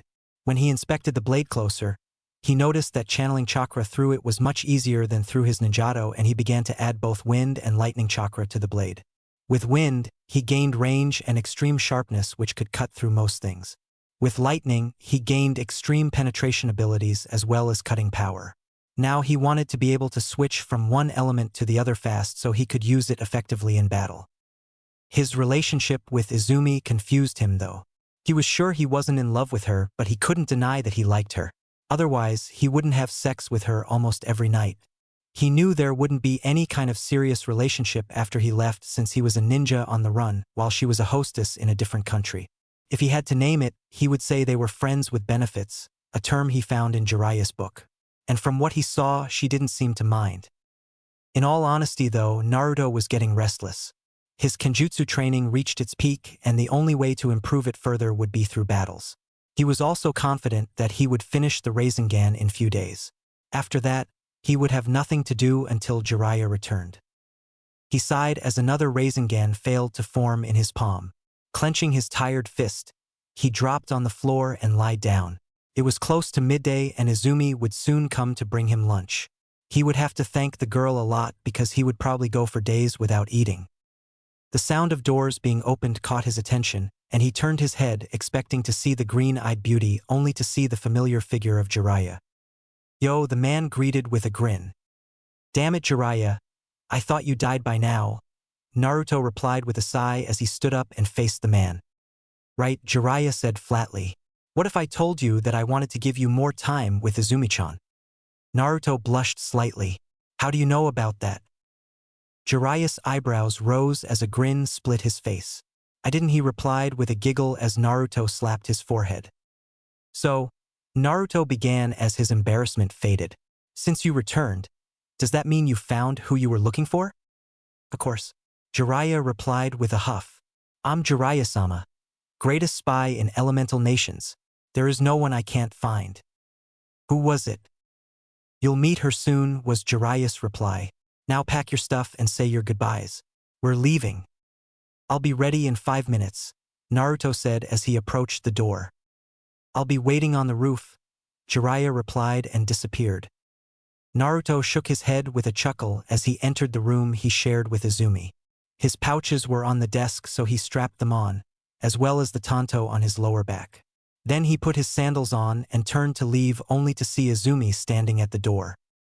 She smiled at him as he approached her and wrapped her arms around him in a gentle hug.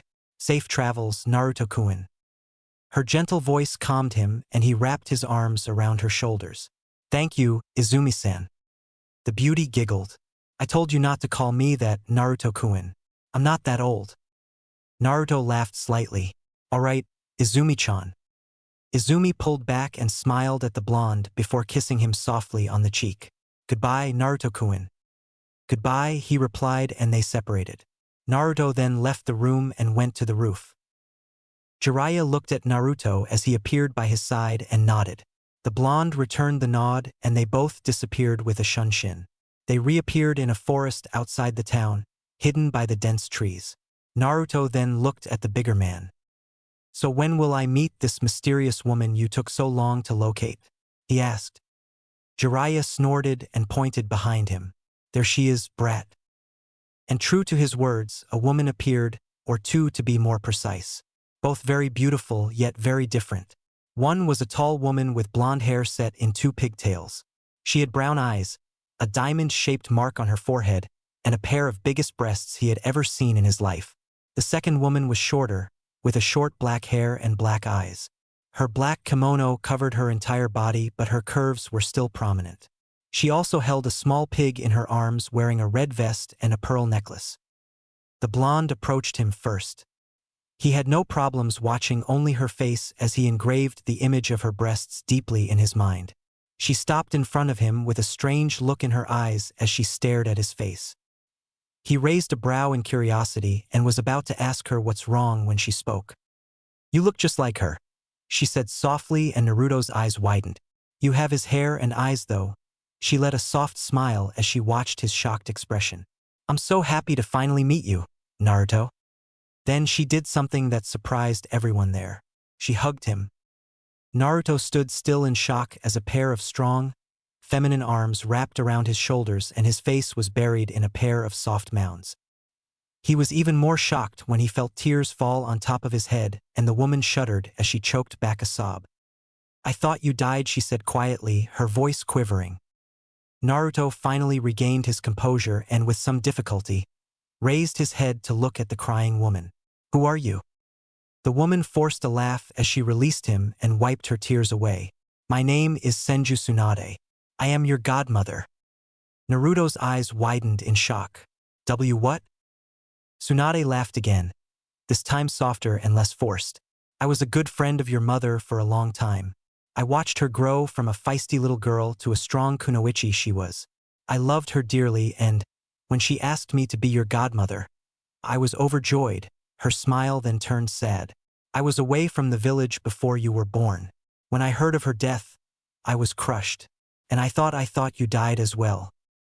Tsunade, Naruto said softly. In just 2 weeks, his life changed greatly. He found out that his parents loved him and that he even had godparents. It was a lot to take in, honestly. I don't know what to say. Tsunade smiled softly and hugged him again, and Naruto hugged her back. You don't have to say anything. Just know that I will be here for you when you need me. Naruto smiled and shut his eyes tight, preventing tears from escaping. Thank you.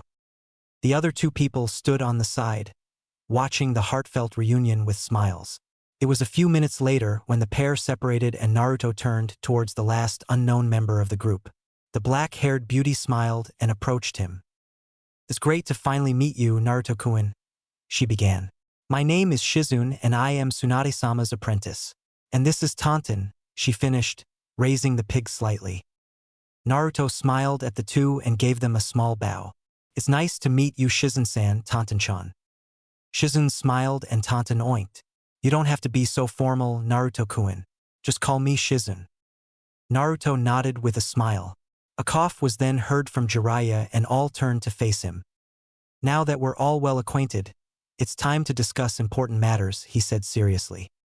Of course, Tsunade said, as much as I would love to spend some time with my godson, I hear he got himself in quite a bit of trouble.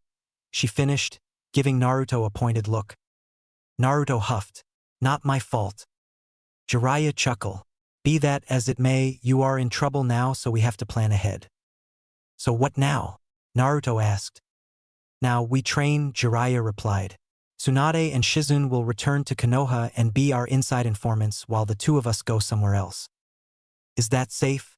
Naruto asked with concern in his eyes. Don't worry, brat, Jiraiya replied. Tsunade can take care of herself and, now that she will go back willingly, there won't be any problems. Won't Danzo be suspicious though? Oh, you bet your ass he will, Jiraiya chuckled. That bastard will have his men watch her every move for a while, but he can't outright hurt her for no reason. Naruto nodded. What about us? We are going to the land of water, or more specifically, Kirigakure. What? Naruto asked in slight shock, feeling shared by the women as well. They are in the middle of civil war now. What could we possibly gain from going there? I know that, brat.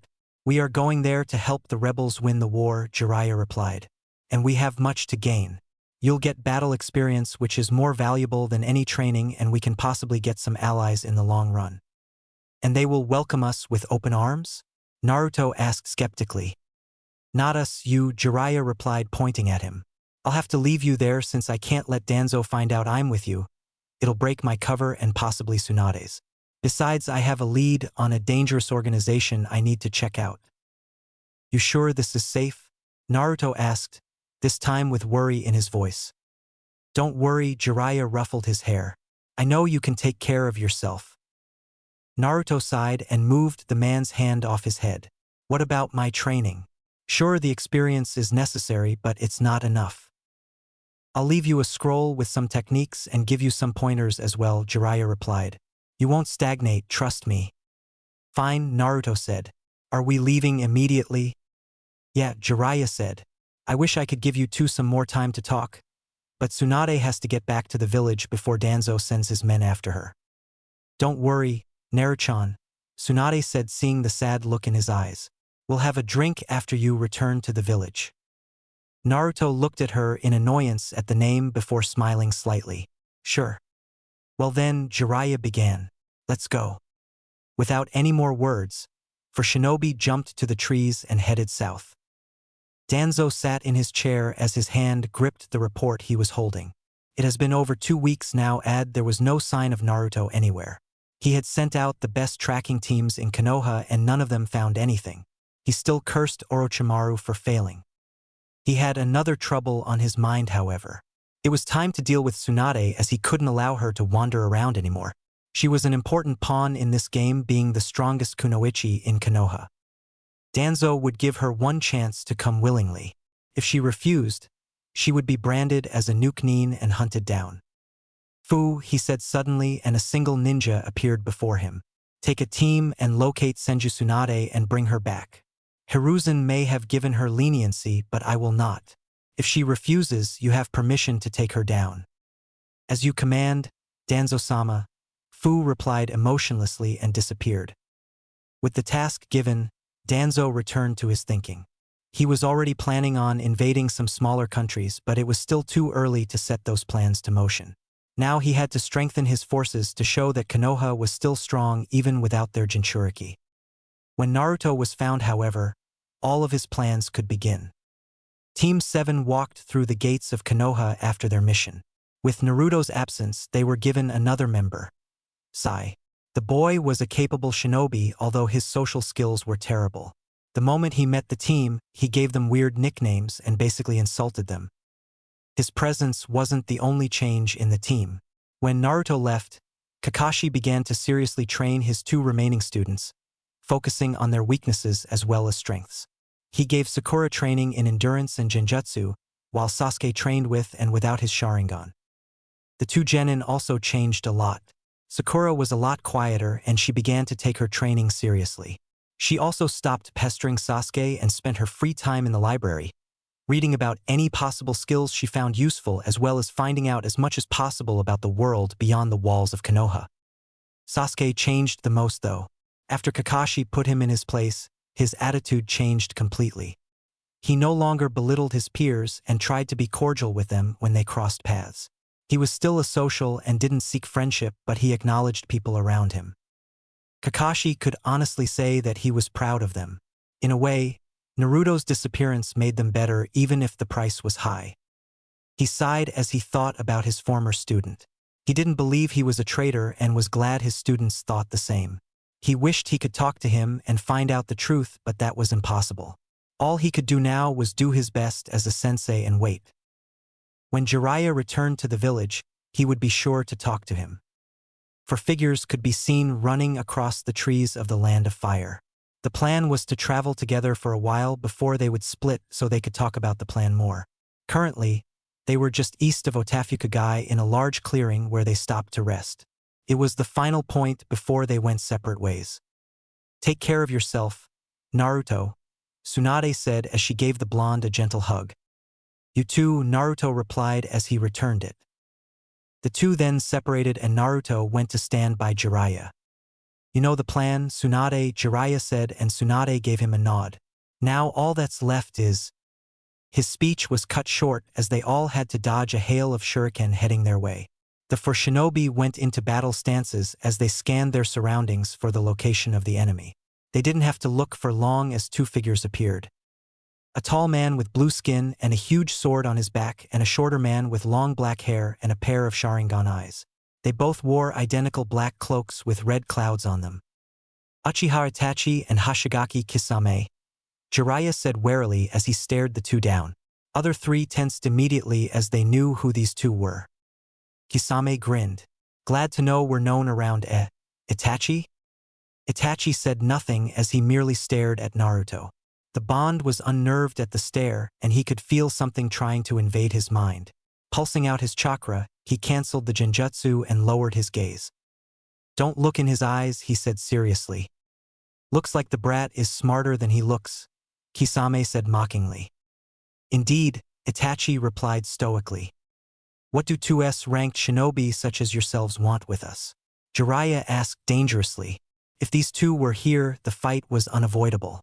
Such criminals did not appear for idle chit-chat. "We care none of you," Itachi said. "It's Naruto-kun that is our target." "Oh really?" Jiraiya asked. "And why is that?" "It is none of your concern," Itachi said. "If you would be so kind and allow us to take him, we do not have to fight." The scoff was hard. "Yeah right. I guess we have to fight then, huh?" Tsunade asked. Itachi glanced at the woman for a moment. "Kisame, take her out." Kisame didn't wait for even a second after he heard that, and charged at the woman with a manic grin. He appeared in front of her in a second with, swinging a kunai. The group tensed and went to help her, but before they could even take a step, Kisame was back by Itachi's side. "Worked as a charm," Kisame said with a grin, and everyone looked at Tsunade. The woman in question was shaking uncontrollably, and her face was covered in drops of blood. Jiraiya watched her in shock before looking at Kisame. Blood dripped from his left hand, and Jiraiya realized that the kunai wasn't heading for Tsunade at all. "What's wrong with her?" Naruto asked in slight panic after seeing the strongest woman in the world shivering like a leaf on the water. "She's afraid of blood," Jiraiya replied curtly. "Shizen, stay back and take care of her." "Are you sure, Jiraiya-sama?" Shizen asked. Jiraiya nodded. "We'll be fine." Shizen gave him an unsure nod and grabbed her mentor before jumping away from them. The two ninja now looked at their opponents. "So how do you want to do this, kid?" Jiraiya asked the boy at his side. He wanted to see how analytical Naruto's mind was. "I'll take the big guy," Naruto said looking at Kisame. "He is a straightforward fighter who uses his sword and water ninjutsu. I can counter him with my Raitun." On the other hand, he glanced at Itachi briefly, careful not to look in his eyes. "I have no experience in fighting against Sharingan, and I'm not much against Genjutsu." Jiraiya gave him a proud look before looking at his opponent. "All right then. Be careful, Naruto. Kisame is an extremely strong shinobi." "Yeah, I know," Naruto replied looking at the grinning Kisame. It seems you ladies finally reached some consensus, Kisame said mockingly. Shall we dance? He finished and gripped his sword before charging at them. Naruto quickly unsheathed his tanto and met his charge head-on. Two weapons clashed and Naruto thought his arm would break. Kisame had the strength of a rhino and it took everything Naruto had not to drop on the ground. With a roar, Naruto pushed his tanto forward and deflected the giant sword before spinning and shooting a roundhouse kick to Kisame's head. It failed, however, as Kisame lifted his arm and blocked the kick. That stung a bit, the blue-skinned man said, and Naruto quickly jumped away to avoid the weapon heading for his head. Then I'll make sure it stings even more, Naruto replied, and lightning chakra coated his arms and legs as well as his tanto. Kisame only grinned. Bring it on, kid. And the two charged again. Jiraiya and Itachi took a calmer approach to a battle as they stared each other down. First move was always critical in a fight. It would make it or break it, and only those of highest skill could salvage a failed first attack. Jiraiya considered his options as he remembered everything he knew about Itachi. The Uchiha was all around a perfect fighter. His taijutsu was great, and his ninjutsu as well as genjutsu was on a whole different level as befitting of an Uchiha. It was a slight twitch of Itachi's hand that warned him, and Jiraiya quickly spun around with a kunai in his hand to block the blade of Itachi's clone. With a strong kick, he dispelled the clone but couldn't rest as he had to block another attack from the real Itachi. Itachi didn't give him a chance to retaliate though, as a stream of fire escaped from his mouth. Jiraiya quickly used Kawarimi to evade the attack and appeared behind the Uchiha.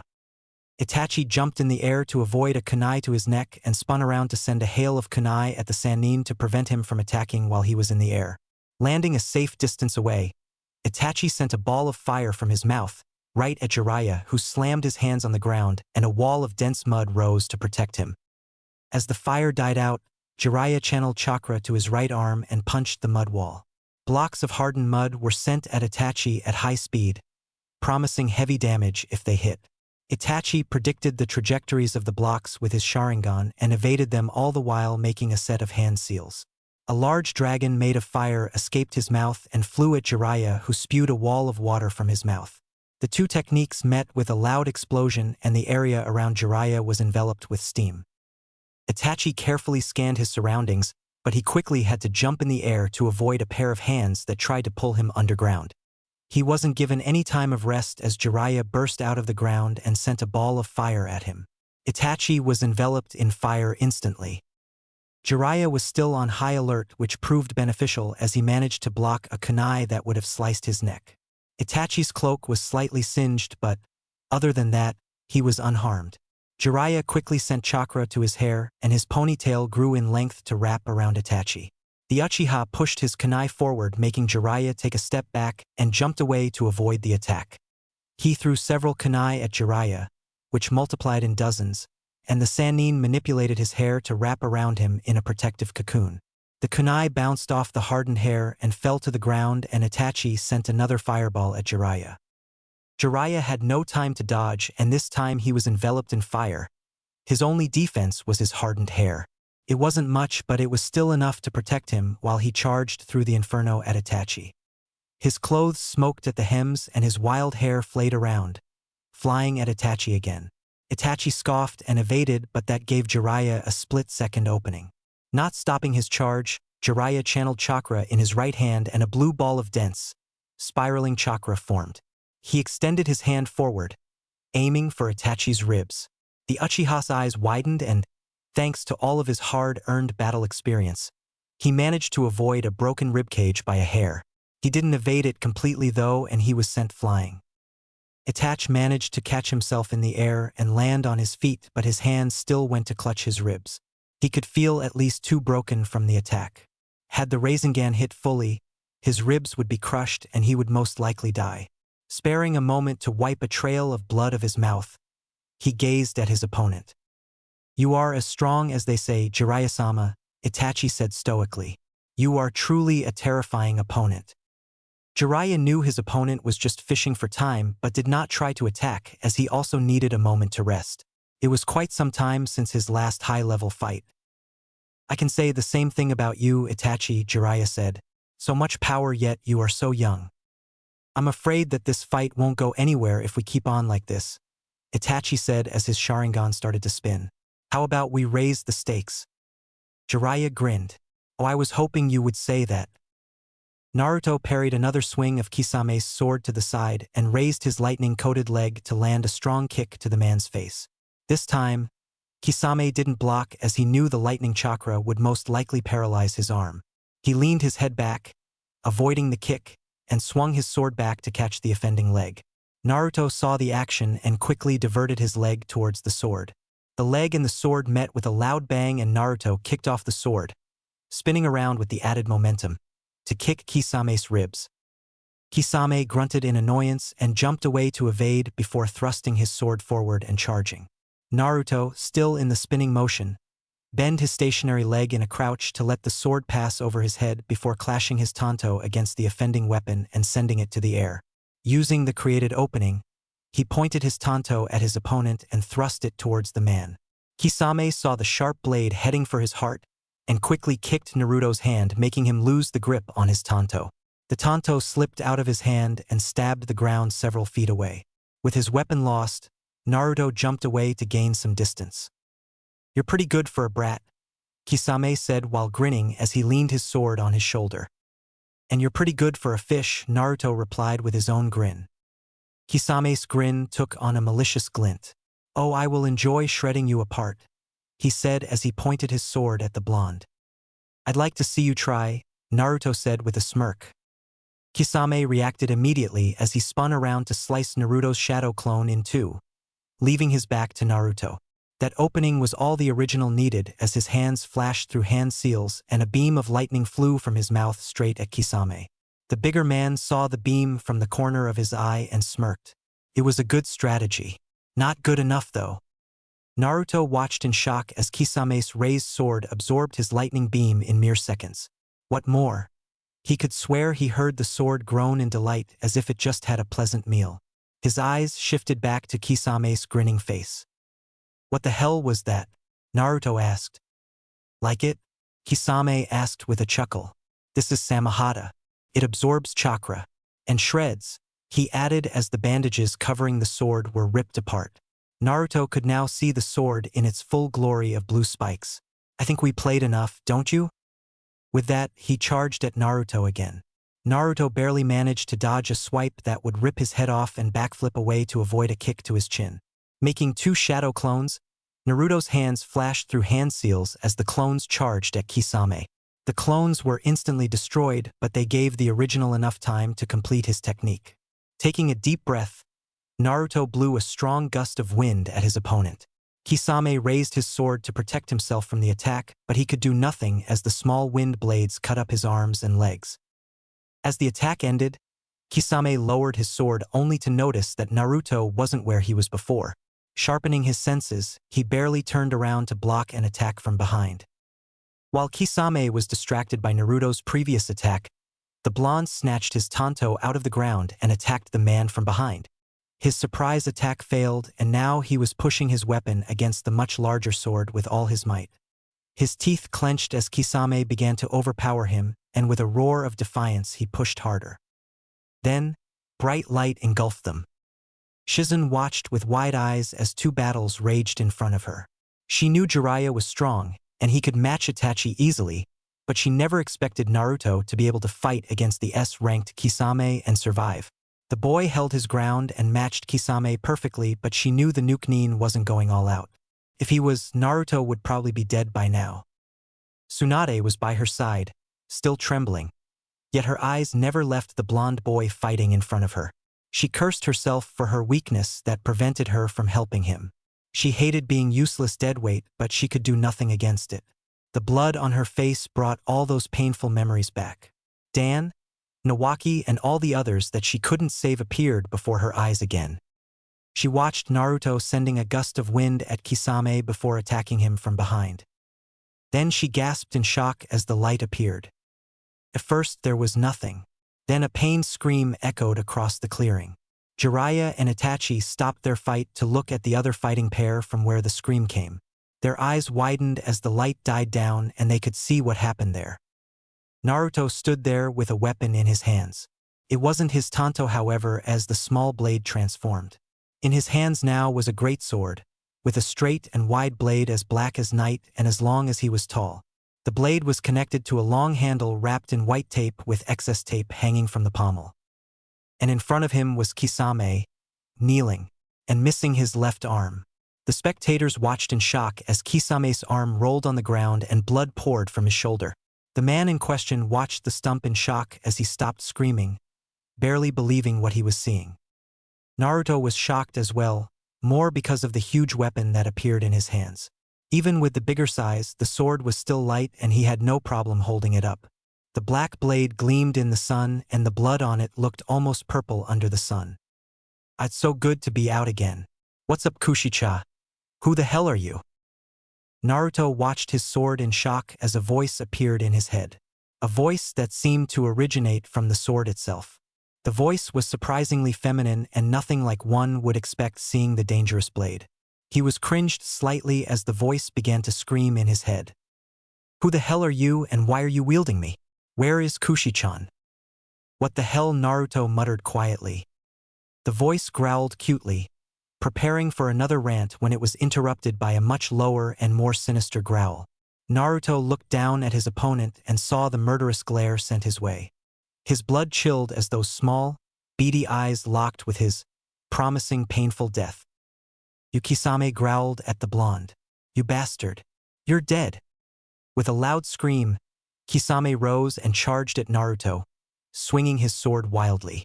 Naruto managed to block each swing with his own giant blade as Kisame seemed slower than before. His face was pale, extremely so, and each swing seemed weaker than before. Blood oozed from his stump like a river and it probably wouldn't stop anytime soon. Blocking a rather weak swing, Naruto pushed Kisame's sword aside and spun around to slice Kisame's head off his shoulders, and Kisame could do nothing to stop it.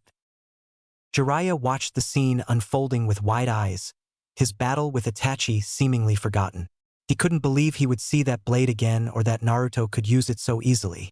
He also couldn't believe that Naruto had an S-ranked Nuke-nin at his mercy. So lost in his thoughts, he didn't notice his opponent rush towards his fallen teammate until it was too late. Itachi ran with all his might towards Naruto and Kisame. He appeared before them in an instant, brandishing a ninjato and using it to block Naruto's blade from decapitating his partner. No moves were wasted as he batted the larger blade aside and swung his ninjato towards Naruto. The blonde was completely and utterly unprepared for this interruption, and he could do nothing as Itachi's ninjato sliced along the right side of his face. Naruto couldn't even scream in pain as he felt his eye being sliced as Itachi stabbed the ninjato straight through his chest. Naruto's mouth opened in a silent scream as he dropped to his knees with a sword sticking out of his chest. Itachi wasted no moment as he grabbed his partner's collar and jumped on a huge crow he summoned, just in time as a chakra-coated fist slammed into the ground where he stood only a second ago. As the bird flew away, Itachi's Sharingan clearly saw enraged Tsunade glaring at him. As the two Akatsuki members vanished, Tsunade's rage turned into intense worry as she looked at the boy behind her. Naruto was pale and on the verge of unconsciousness as blood leaked from his chest. She could also see the damage on his face as well as his eye, but she couldn't do anything about it. She had to deal with the sword wound or he would die, and she would kill herself before she let that happen. She gently laid him on the ground and swiftly pulled out the sword from his chest. Her glowing hands immediately landed on the wound, beginning the difficult process of healing. She didn't even notice as Jiraiya and Shizune appeared by her side. The only thing on her mind was Naruto and his life that hanged on a thread. Amigakure was one of those villages that were wounded the most during ninja wars. Since its country bordered the lands of fire, wind, and earth, it was an ideal battlefield. Being a neutral ground for the three big villages, they could lash out at each other without bringing any damage to their countries. Unfortunately, the same couldn't be said for Aim's population. Villages were destroyed and many innocent people were killed while Amigakure lost any ninja that was caught in the crossfire. The hidden village itself was mostly undamaged, but the damage to the rest of the country weakened it greatly. It was only due to Hanzo that the village wasn't utterly destroyed. After the war, however, even Hanzo was killed, by his own countrymen no less. And now Amigakure was ruled by a man known as Pain. He was revered by the populace as a god with unmatched strength, and he certainly didn't dispute their claims. Currently, the orange-haired god was standing at the top floor of the tallest tower in Amigakure, silently observing his village as the rain poured around him. His gaze was cold and his posture relaxed as his senses spread across the village. He was expecting a report from his two subordinates, yet none came as of yet. He wasn't worried about them, knowing their strength, but their silence was disturbing. His eyes snapped to the left as he felt them approaching at fast speed. He also noticed that one of the signatures was incredibly weak and his brow furrowed. It wasn't long before a large bird flew beside him and entered the tower as its two riders dropped on the floor. The crow dispelled, leaving a cloud of smoke, and Paine's eyebrows rose as he saw one of his strongest subordinates crippled. "Itachi, what is the meaning of this?" Paine asked stoically, his eyes on Kisame's bleeding shoulder. "Later, Paine-sama," Itachi replied. "Kisame is in need of medical assistance now." "I can see that," Paine said impassively. "Zetsu, take Kisame to the infirmary and prepare an arm for him." "As you wish," a plant-like man who appeared out of the floor said. The walking abomination picked the blue swordsman up and took him to the infirmary, leaving Itachi and Paine alone.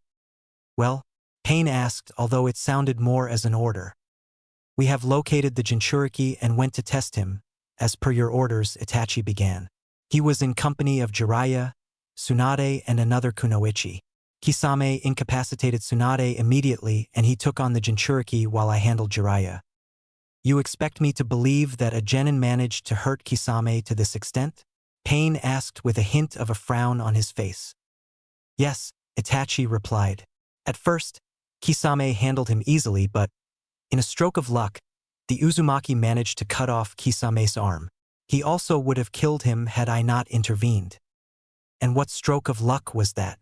the Akatsuki leader inquired. In the middle of the fight, Uzumaki's Tanto blade transformed into a broadsword, Itachi said, and Paine's eyebrows rose. The blade was in a perfect position to cut off the arm. "As I said, a stroke of luck." "I see," Paine said thoughtfully. "What of his other skills?" "Other than Kenjutsu, he showed aptness in Futon and Raiton ninjutsu," Itachi said as he finished his report. Paine stayed silent in thought for a moment. "And this sword, do you know anything about it?" Itachi shook his head. At first, it was a simple tanto. Even Uzumaki was surprised when it transformed. "Do you have any idea what it might be?" "It doesn't sound familiar," Paine replied, shaking his head. "No matter, it's not important. For now, you will wait for Kisame to heal before you are deployed for another mission." "As you wish, Paine-sama," Itachi replied and bowed to his leader before leaving the room. Paine silently watched the rain fall, thinking about the recent events.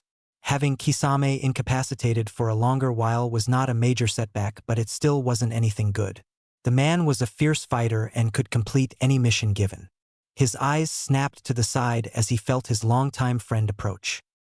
"It seems that the Kyubi Jinchuriki is stronger than we thought," an emotionless feminine voice spoke behind Paine.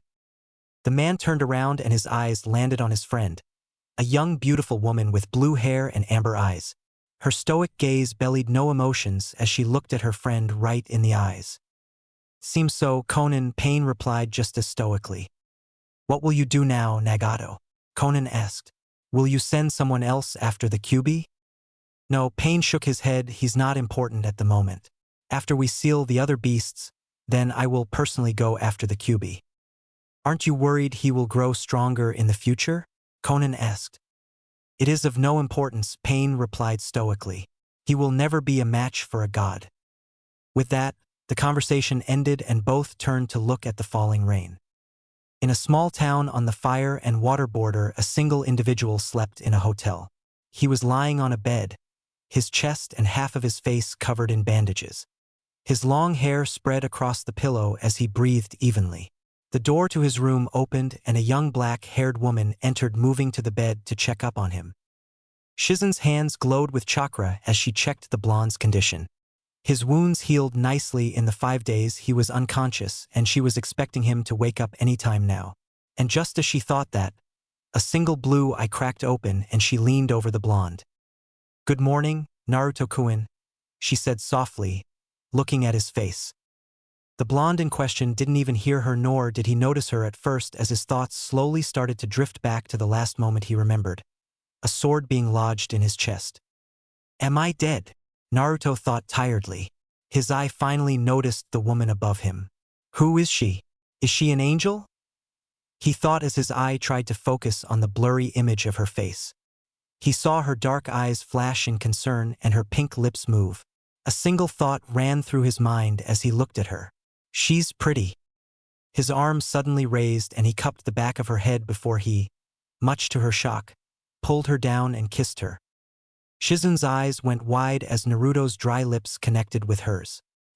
He wasted no time as he pushed his tongue between her parted lips, finding hers immediately.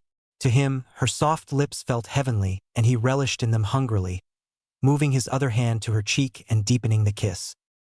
Shizen stood there frozen as her lips unconsciously began to move alongside Naruto's. She wanted to pull back and break the kiss, but something inside her urged her on to continue. She didn't have much experience as she traveled with Tsunade most of her life, and she had to keep her master out of trouble, which didn't leave her much time for relationships.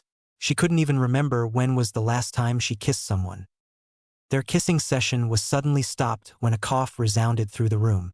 Shizen shot up instantly and looked at the source, her face as red as a tomato. Naruto also looked at the intruder and he saw a beautiful blonde woman with huge breasts. Am I interrupting? Tsunade asked in amusement. Her lips quirked into a smirk. Titi Tsunade-sama, Shizen squeaked, covering her red face.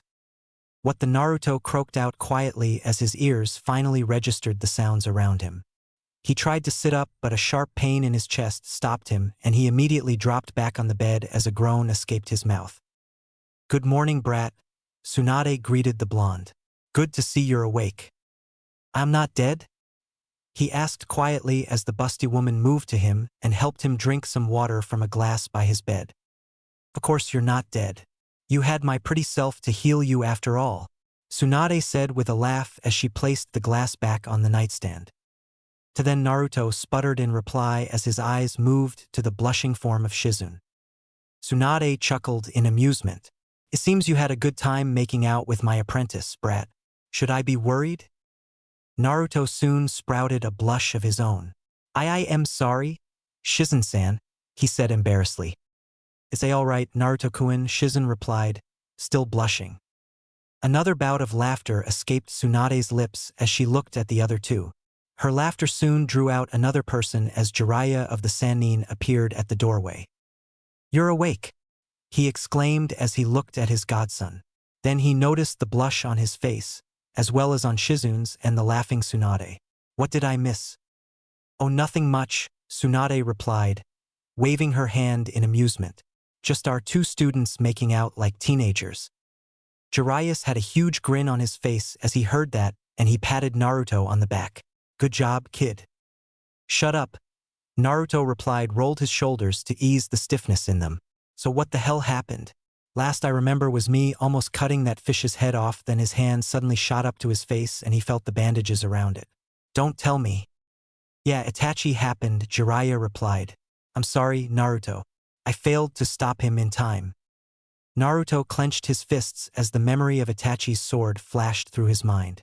No, it was my fault. I completely disregarded my surroundings. I'm sorry I couldn't save your eye, Naruto, Tsunade said as she put her hand on his shoulder. It seems Itachi's sword was coated in some sort of poison that cauterized your wounds extremely fast. I had to focus on your chest wound or else you would lose much more than an eye. Naruto nodded in understanding and swung his legs over the bed before attempting to stand up. His legs almost gave out on him, but Tsunade was quick to catch him. You shouldn't move yet, she said softly as he removed her hands off him. I have to see, he replied and walked toward the mirror that was on the wall, unwrapping his bandages with each step. He looked at his reflection and frowned. First thing he noticed was the scar on the right side of his face. It went from above his brow and over his eye. The eye itself had a gash running straight through the iris, and the crystal blue was lost under the ugly dark coloration. His eyes then went lower and landed on a scar on his chest. His fingers idly traced both scars before he shut his eyes and clenched his fist. He slowly wrapped the bandages back around his face to hide the ugly eye before turning back to others. How long until we leave? As soon as Tsunade says you're fit for traveling, Jiraiya replied. He saw that Naruto buried what he really felt now, but he didn't push him. He would talk when he was ready. We were supposed to be in the land of water by now. We also can't risk being seen by Danzo's men, who are surely looking for Tsunade by now. Naruto nodded and turned to Tsunade, who sighed. As much as I would love to make you stay in bed, I know I can't. Your wounds are healed by now, but you should still take it easy for a while. Alright, Naruto said and sat back on the bed. Then he noticed he was only in his boxers. Where are my clothes? And my gear? Jiraiya tossed him a bundle of clothes and his pouches. Your clothes are messed up from the fight and I don't have another set on me, he said as Naruto began to dress. And your sword is over there, he finished pointing at the weapon leaned on the wall. Fully dressed, Naruto went to his sword and picked it up. It was as light as he remembered, which was strange for a blade of its size. He also remembered a strange voice coming from it, but it was silent at the moment. Figuring it was probably his imagination, he focused on a much bigger problem at hand. How will he carry the sword around? Jiraiya noticed his problem and smirked before tossing something to the blonde. I made this for you. It's not much, but it will do the job for now. Naruto caught the object and noticed it was a strap for the sword. Strapping it around his back, he locked the sword in it and nodded. It wasn't anything special, but it worked.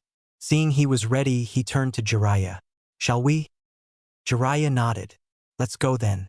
Tsunade, Shizune, it was nice to see you again. He smiled at the two women and left the room. Now left alone with the women, Naruto bowed. I want to thank you for everything. You saved my life. Tsunade smiled and hugged him gently. Don't mention it.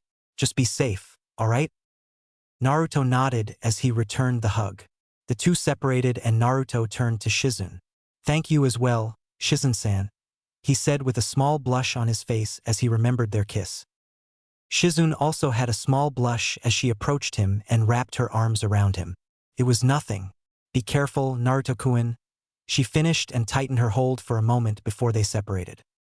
Sparing a small smile to both women, Naruto turned around and left the room, following after his sensei. The pair of student and teacher were currently on a trade ship which would lead them to the shores of the land of water. Both hinged into a couple of forgettable men so as to hide themselves from Kiri's main forces. They would get off the ship when it would stop at the port on the main island before they would run the rest of the way toward the rebel camp. The rebels set the camp on the south of the main island and used the island's natural defenses to hide it. It was a good distance away from Kirigakure, surrounded by rocks and mist, so it was extremely difficult to locate. It was only because of Jiraiya's extensive spy network that the man knew where it was. Sitting inside a small, two-bed room, the two men waited patiently for their trip to end. They were traveling by sea for over a day now, and it would take only a few more hours to reach the land. After a full night rest, Jiraiya found it a good time to talk to Naruto about his training for the following time. Producing a scroll, he handed it to Naruto, who took it with a raised brow. What's this? Your training regime, Jiraiya replied. I included a book of basic and moderate fuinjutsu, as well as some of my own techniques and seals for you to practice on. By the time we meet again, I expect you to learn everything inside it. Naruto nodded and stored the scroll in his pouch. You got it. But just so you know, I'm still skeptical about this whole thing. Why would the rebels let us help them? Or train me? Because we have something they will surely want, Jiraiya said, pulling out another scroll and unsealing it. The item that appeared made Naruto's eyes widen in surprise. That's Zabuza's sword, he said. Kubikirabocho. Exactly, Jiraiya said, sealing the sword back. Kakashi told me about it, so I went to Wave to pick it up. Naruto sighed as he remembered his first mission out of the village. It was both physically and emotionally taxing for him and his team, as they had faced hardships that they never faced before. They ended up victorious, but they were scarred for life. It was necessary, though, Naruto mused. It made him grow as a shinobi. I'll trade the sword for your training, Jiraiya said. Besides, they need all the help they can get, and you're practically a one-man army with your clones. Naruto nodded thoughtfully. Jiraiya's plan was sound and the probability of failing was slim. The rebels certainly couldn't let a sword as powerful as the Kubikurabocho fall into the wrong hands. A horn of the ship was suddenly heard, notifying them that the ship was about to land in the port. The two shared a serious look and packed their stuff as they prepared to leave. An hour has passed since they docked, and the two were currently running south towards the rebel camp. It was getting late, and the afternoon sun was slowly dimming through the island's mist.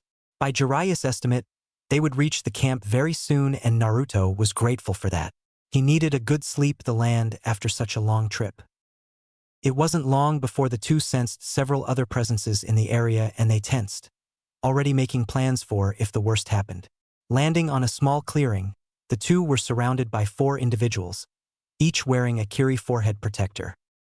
"Stop where you are," the leader of the 4 said with a commanding voice. He was a man in his 30s with blue hair and an eye patch over his right eye, wearing a green kimono.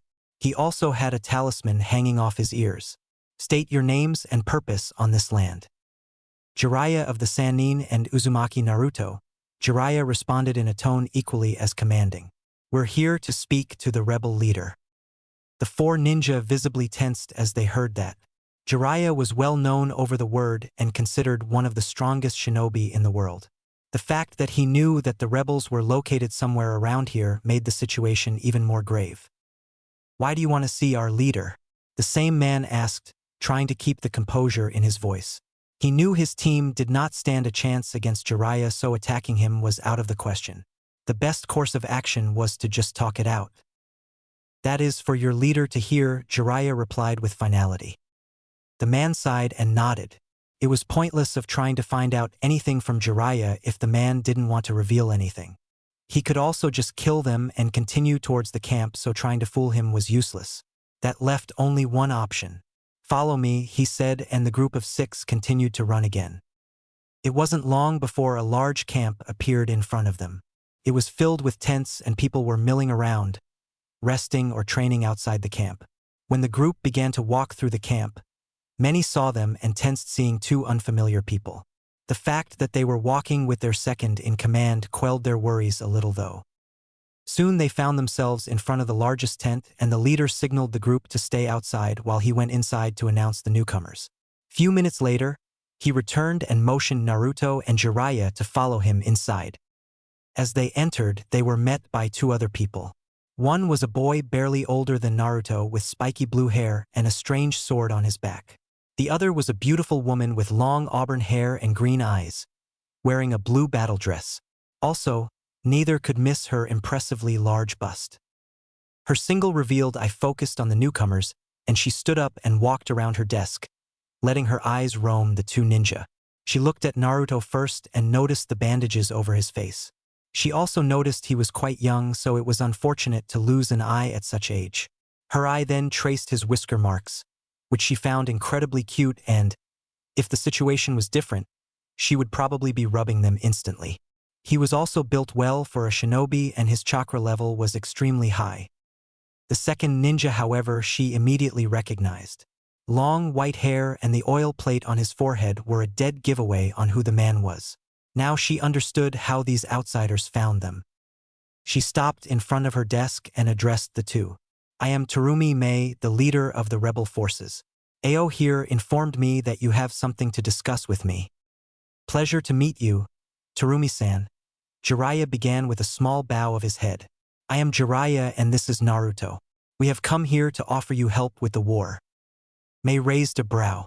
A ninja of another village wouldn't come here offering help with such a thing unless he asked for something heavy in return, she said, giving the man a suspicious glance. "So please cut to the chase." Jiraiya smirked at the woman's perceptiveness.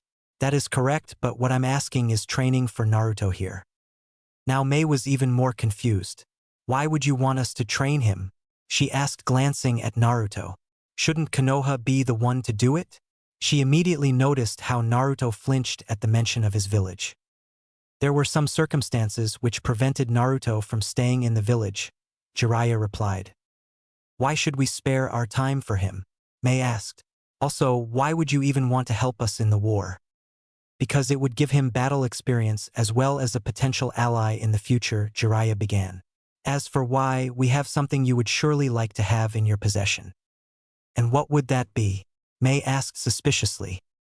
The sword of Momochi Zabuza. The eyes of the three Kiri rebels widened significantly and Mei took a step back. That sword was one of the legendary 7 swords Kiri's swordsmen used, and having it in their possession would be invaluable. How did you get in possession of that sword? She asked. Did you kill Zabuza? No, it wasn't me, Jiraiya replied, shaking his head. From what I've heard, he died fighting a group of Gato's mercenaries. Naruto here was on a mission with his team at the time, so he might be able to tell you more about it. Mei's eye switched to Naruto momentarily before moving back to Jiraiya. She nodded curtly. Alright, that would be a fair trade. I will allow Naruto here to help us in the war, as well as have him trained in exchange for the sword. Jiraiya grinned and pulled a scroll out of his pouch. Excellent. I promise you won't be disappointed, he said, patting Naruto on the back. He'll be a great help for you, he finished, placing the scroll on her desk. Mei took the scroll and unsealed its contents and, with a puff of smoke, a giant sword appeared. The Kiri ninja gazed at the sword in wonder, before Mei turned to Naruto. Alright, I'll have Chojuro take you to your tent and you will report here in the morning so we can discuss your position here. She finished motioning to the blue-haired boy wearing goggles. Well then, Jiraiya began, patting Naruto on the back. Be good and train hard. I'll see you in a while. Yeah, Naruto replied, waving him off. Just don't get lost again. Jiraiya scoffed. Shut up, brat, he said before turning to Mei. Thank you for your time, Terumi-san. Mei nodded. Thank you for the sword, Jiraiya-san. I give you my word we will train Naruto to the best of our abilities. Jiraiya returned the nod and looked at Naruto. Well, see you later, Naruto, he said, turning towards the entrance of the tent. Yeah, Naruto said as he watched the man leave the tent.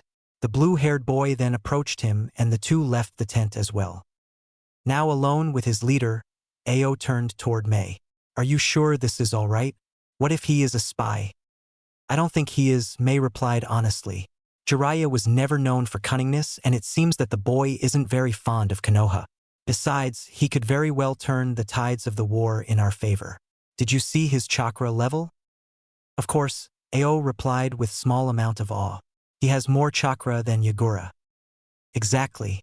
Imagine the power he could generate if he is properly trained, Mei finished. He will be monitored and we won't tell him of any operations we will start for a while just to be safe though. Ao nodded somewhat uneasily. The situation was both favorable and suspicious. Only time can tell how it will end though. Naruto and Chojuro walked through the camp silently, neither willing to start a conversation. Chojuro was slightly nervous, seeing that the blonde was an outsider who suddenly appeared in their camp. Naruto, on the other hand, was tired and had no desire to lead an awkward conversation with the other ninja. He could see that the blue-haired boy was shy and timid, but the fact that he wielded a sword of the 7 swordsmen must meant that he was strong. Soon they found themselves in front of a regular tent and Naruto sighed, glad that he would finally get some rest.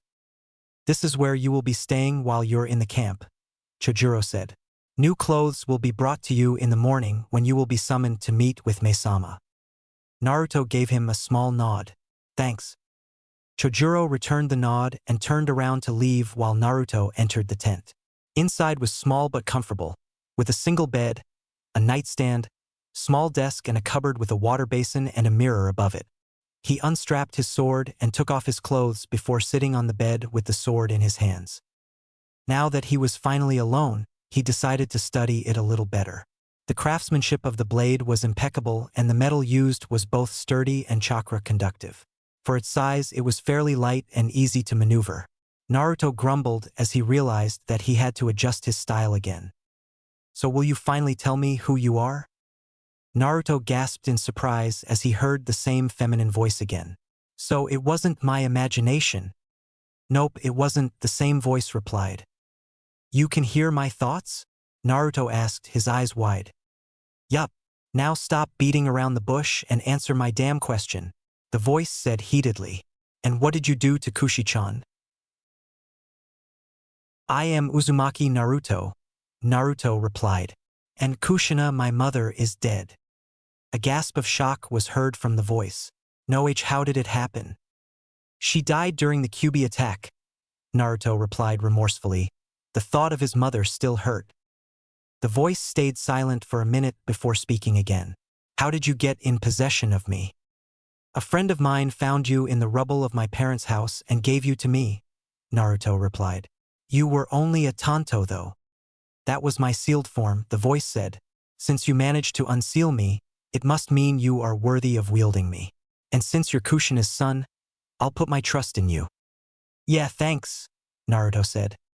Don't make me regret it, boy, the voice said with a hint of danger. I won't. I promise, Naruto replied seriously, fully intending to keep that promise.